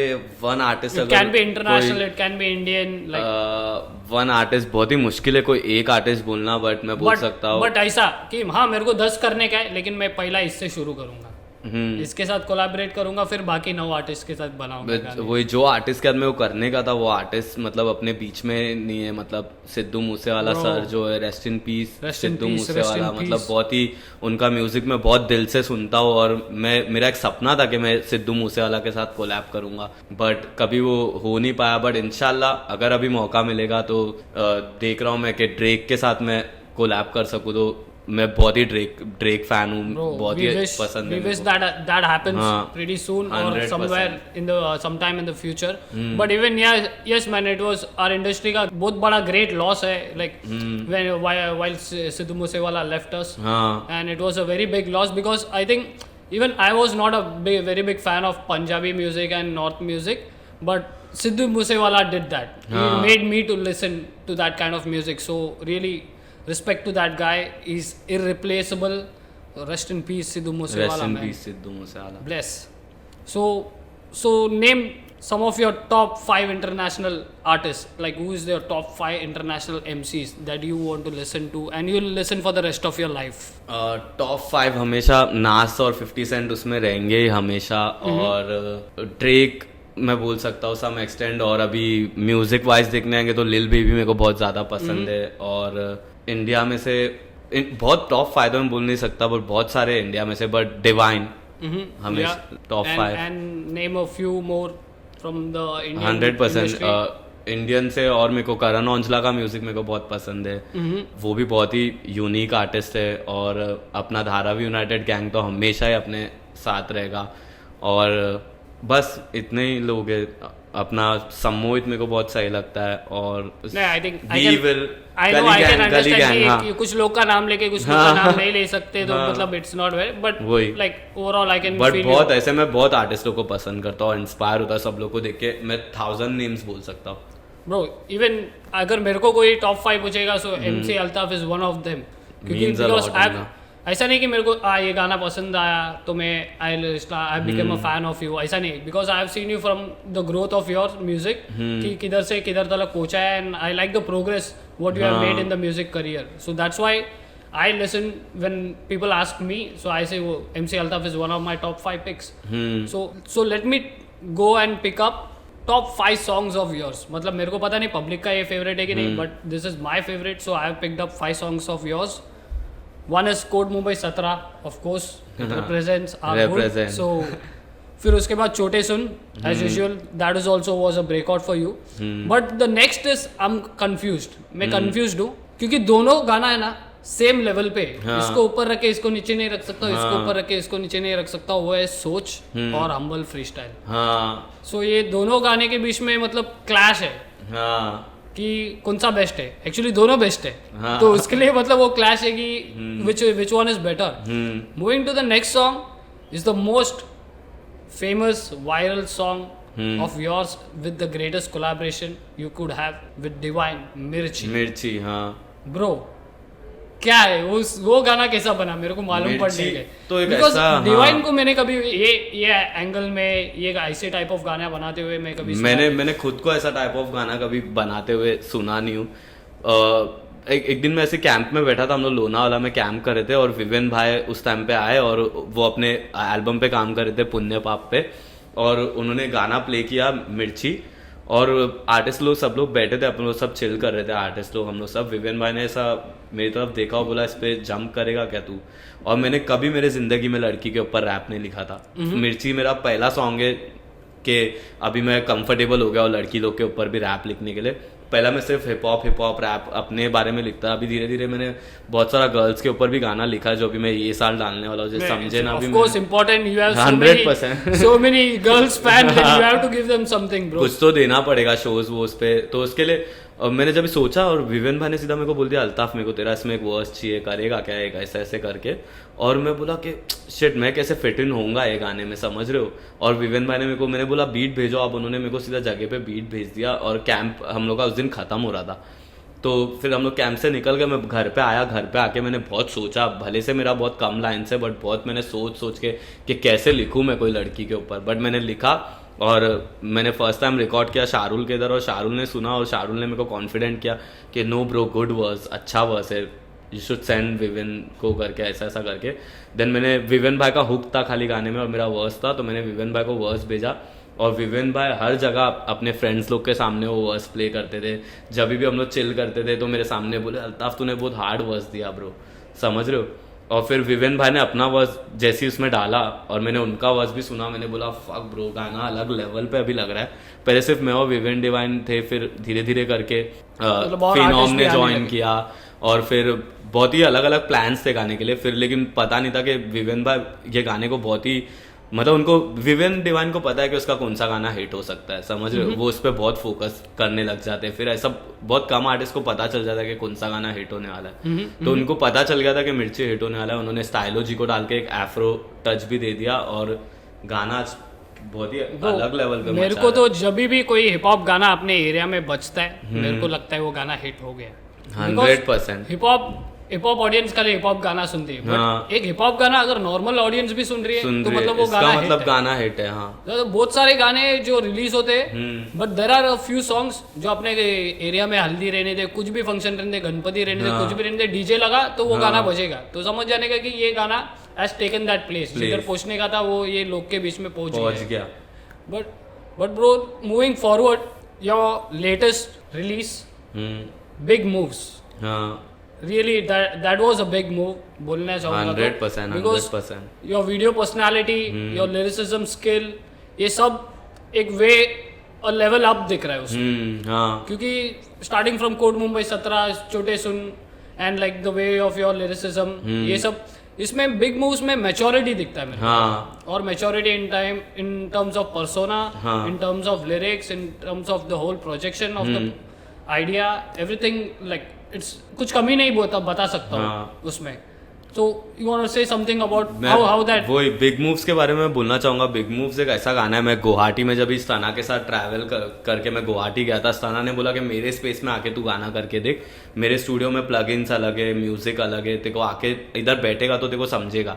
और स्ताना के पास मेरा वोकल प्रीसेट है जो हमेशा वो रिकॉर्ड करने के टाइम मेरे को डालता है, तो मेरे को एकदम ऐसे कॉन्फिडेंट फील आता है जब मैं रिकॉर्ड करता हूँ एक प्रीसेट पे खुद को।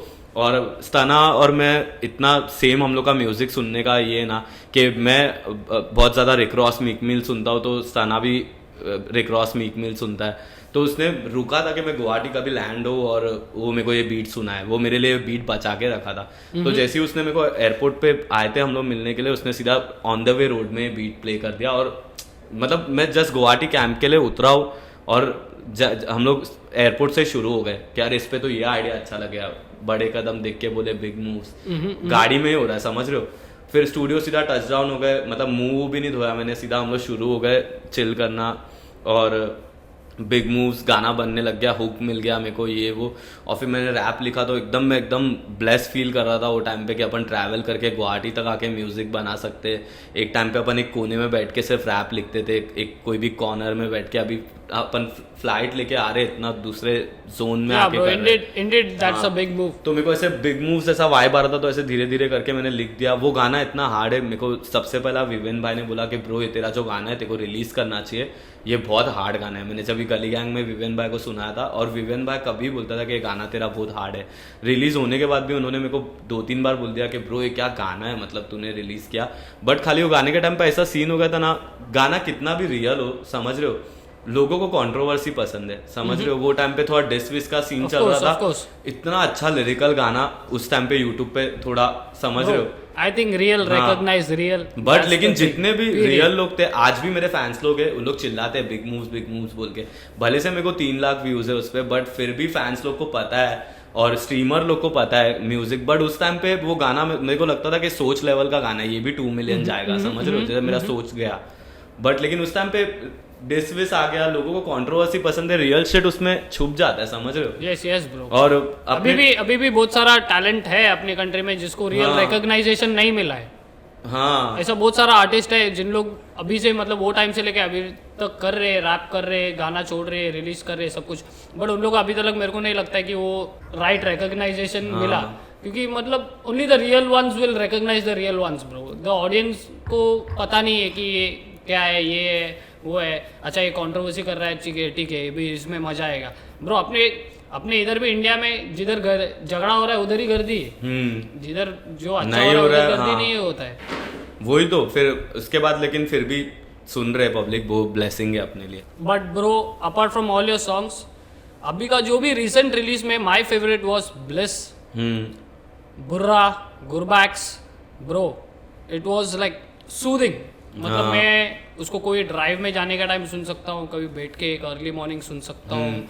It was like a right mix of music, vocals and rap, that is what I feel. And उसका ये भी आया था अपना कनाडा में, बिलबोर्ड में भी आया था तुम लोग का वो ट्रैक का, वही कनाडा बिलबोर्ड में। Literally I could feel that when I heard that track, I know this track is going places bro. This it had some different vibe to it. वो ट्रैक जब भी हम लोग बना रहे थे, मेरे को and your verse especially is one of my favorites verse. Means a lot. Yeah, it means a lot. Like it connects a lot. That's why it's my favorite. It connects a lot.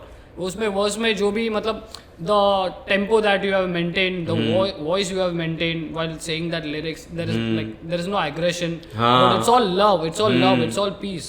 So that's where someone can connect. All positive energy. Yes, it's all positive, bro. So that one's my favorite especially. But moving on, we always see you dripped up, bro. Come on, let's talk about fashion now. Like way before it was different. हम लोग भी जाते थे चोर बाजार, इधर उधर से कपड़ा लेते थे. But now things are different. Now Zara, H&M, ये वो, there are more luxury brands. Like so, what is your fashion? What is your fashion style like? Would you prefer a streetwear brand or a luxury brand? और something that is customised? मैं prefer करूँगा कि मतलब जो मेरे पे अच्छा दिखेगा, अगर if it's luxury also why not, कि पब्लिक को पता चलना चाहिए कि एक ब्लॉक का लड़का भी आके गुची खरीद सकता है, Yes, yes. एक ब्लॉक का लड़का भी आके डिजाइनर कपड़े पहन सकता है। और हमेशा हिप हॉप में मेरा फेवरेट फैशन टॉपिक मेरा बहुत फेवरेट है। रैप करना तो मेरे को बहुत पसंद है। ऑफ कोर्स देयर इज तेरे वर्स में हम लोग वो फिगर आउट कर सकते हैं, कुछ लाइंस में है। बट मेरे को फैशन बहुत पसंद है करना। एक टाइम पे हम लोग ने चोर बाजार से इतना कपड़ा लिए कि 200-300 में अपन 200 में नाइकी का ओल्ड टी शर्ट अपन पहनते थे, मतलब use T shirt, thrift T shirt, मतलब समझ रहे हो। और आज के टाइम पे अपन डायरेक्ट नाइकी स्टोर पे जाते हैं और जो भी पसंद है अपन सीधा थैली में डालते हैं और लेके निकलते। तो ये भी बहुत बड़ा ब्लेसिंग है गॉड का। और फैशन हमेशा मतलब मेरे को हम्बल रखता है मेरा फैशन, क्योंकि एक टाइम पे मैंने फैशन ऐसा इतने कम पैसे में भी किया है। अभी भी मैं कोई भी स्टोर पे जाता हूँ, बड़े बड़े स्टोर पे, अगर मैं कुछ बड़ा चीज़ खरीदता हूँ मैं सीधा गॉड को थैंक्स बोलता हूँ, क्योंकि एक टाइम पे अपने पास ये सब पहनने का ये ही नहीं था। ये सब हम लोग सिर्फ देखते थे अपने फ़ोन पे, और अभी अपने आंख पे अपन देख रहे हैं।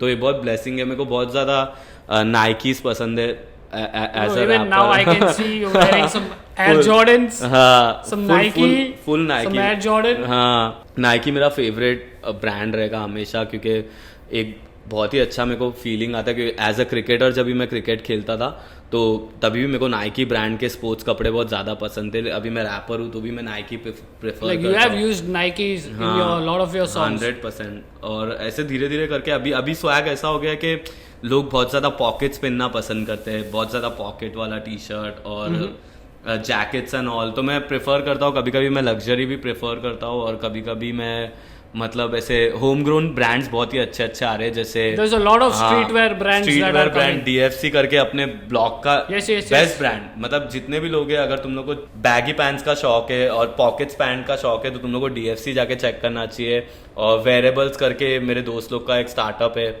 उन लोग भी बहुत अच्छा अच्छा टी शर्ट बनाते हैं। Shout out to Chaitanya Dixit and DFC के लिए रोहन को, बहुत ही हार्ड है। जाके DFC और वेरेबल सब लोग चेक करो। ऐसे बहुत सारे स्ट्रीट ब्रांड है जो मतलब किल कर रहे हैं ब्रो, और मेरे को बहुत ही पसंद है स्ट्रीट ब्रांड। और कस्टमाइज भी मेरे को बहुत पसंद है। Bro, कपड़े तो ले सकते हैं बहुत जन, लेकिन वो पहन के उसके से what I feel is like we don't carry the clothes. The clothes carry us. हाँ। वो अपना personality और better बताता है अपना clothes. So we are amazed by the drip that you always carry on the stage or anywhere in the music video shoot. You're like top to bottom.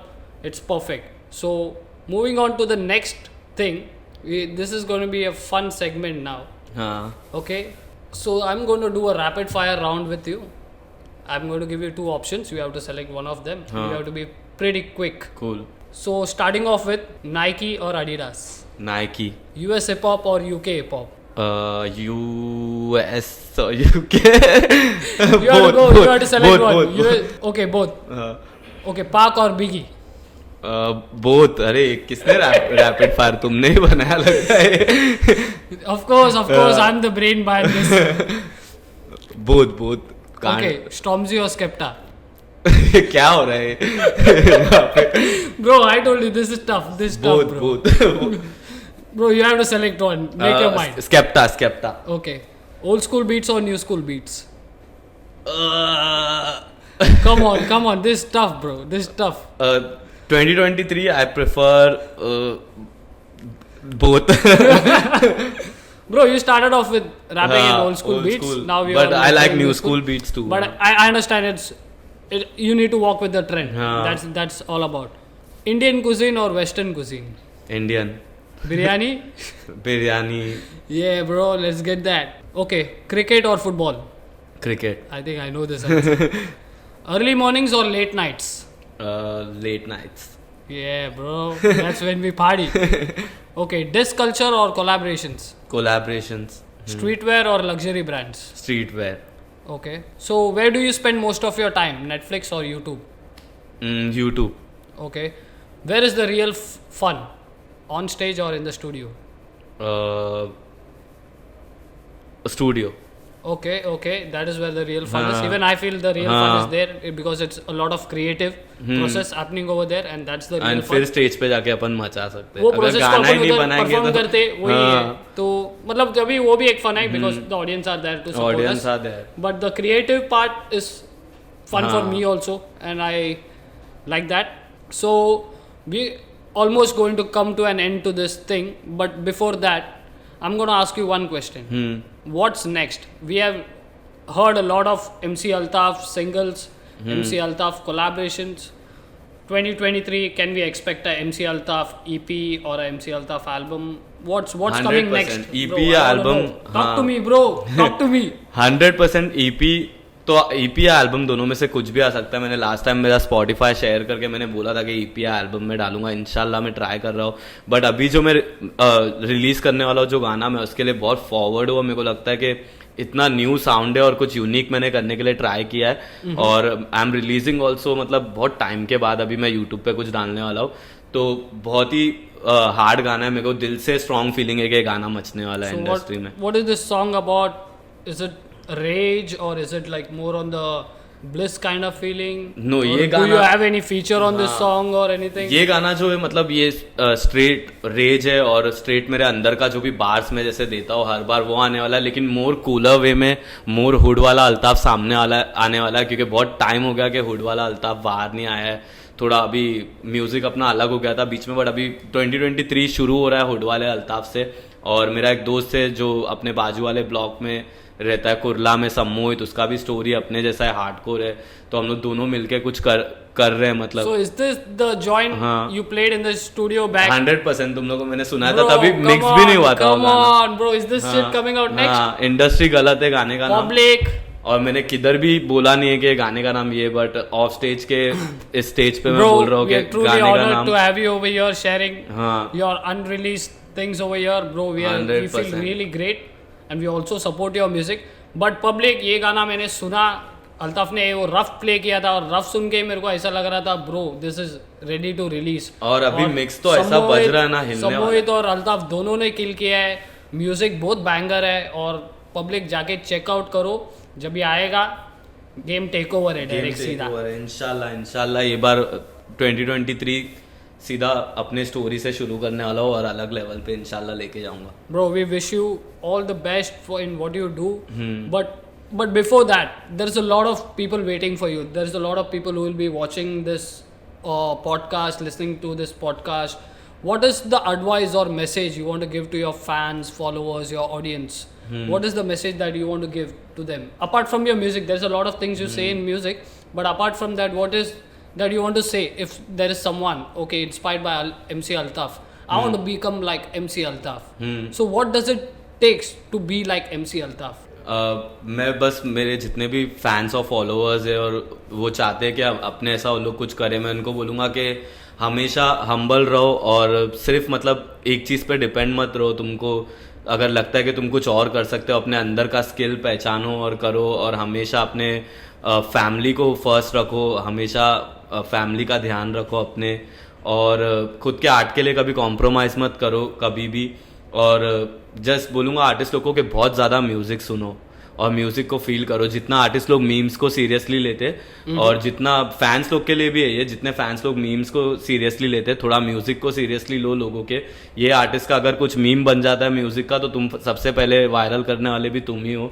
और ये artist का गाना अच्छा बन जाता है तो वो भी वायरल करने वाले तुम ही हो. तो ज़्यादा मेहनत गाना बनाने में लगता है, मीम बनाने में नहीं. तो ज़्यादा आर्टिस्ट लोग के गाने को सीरियसली लेना शुरू करो. फैंस लोग को मैं बोलूँगा क्या म्यूज़िक बनाना चाहते हो, उसके पीछे का वाइब क्या है, वो सब जानने की कोशिश करो. और जितने भी मेरे फैंस लोग हैं उन लोग को बोलूँगा हसल और ग्राइंड अपना शुरू कभी ख़त्म मत होने देना. अपन अभी भी कर रहे, तुम लोग भी मरते दम तक करना चाहिए सब लोग. Yeah, bro, that's the only code and road to success. Keep hustling, keep grinding, never stop, never look back. Just keep moving forward. That's the thing, bro. 100%. Bro, with this we come to an end of our podcast session.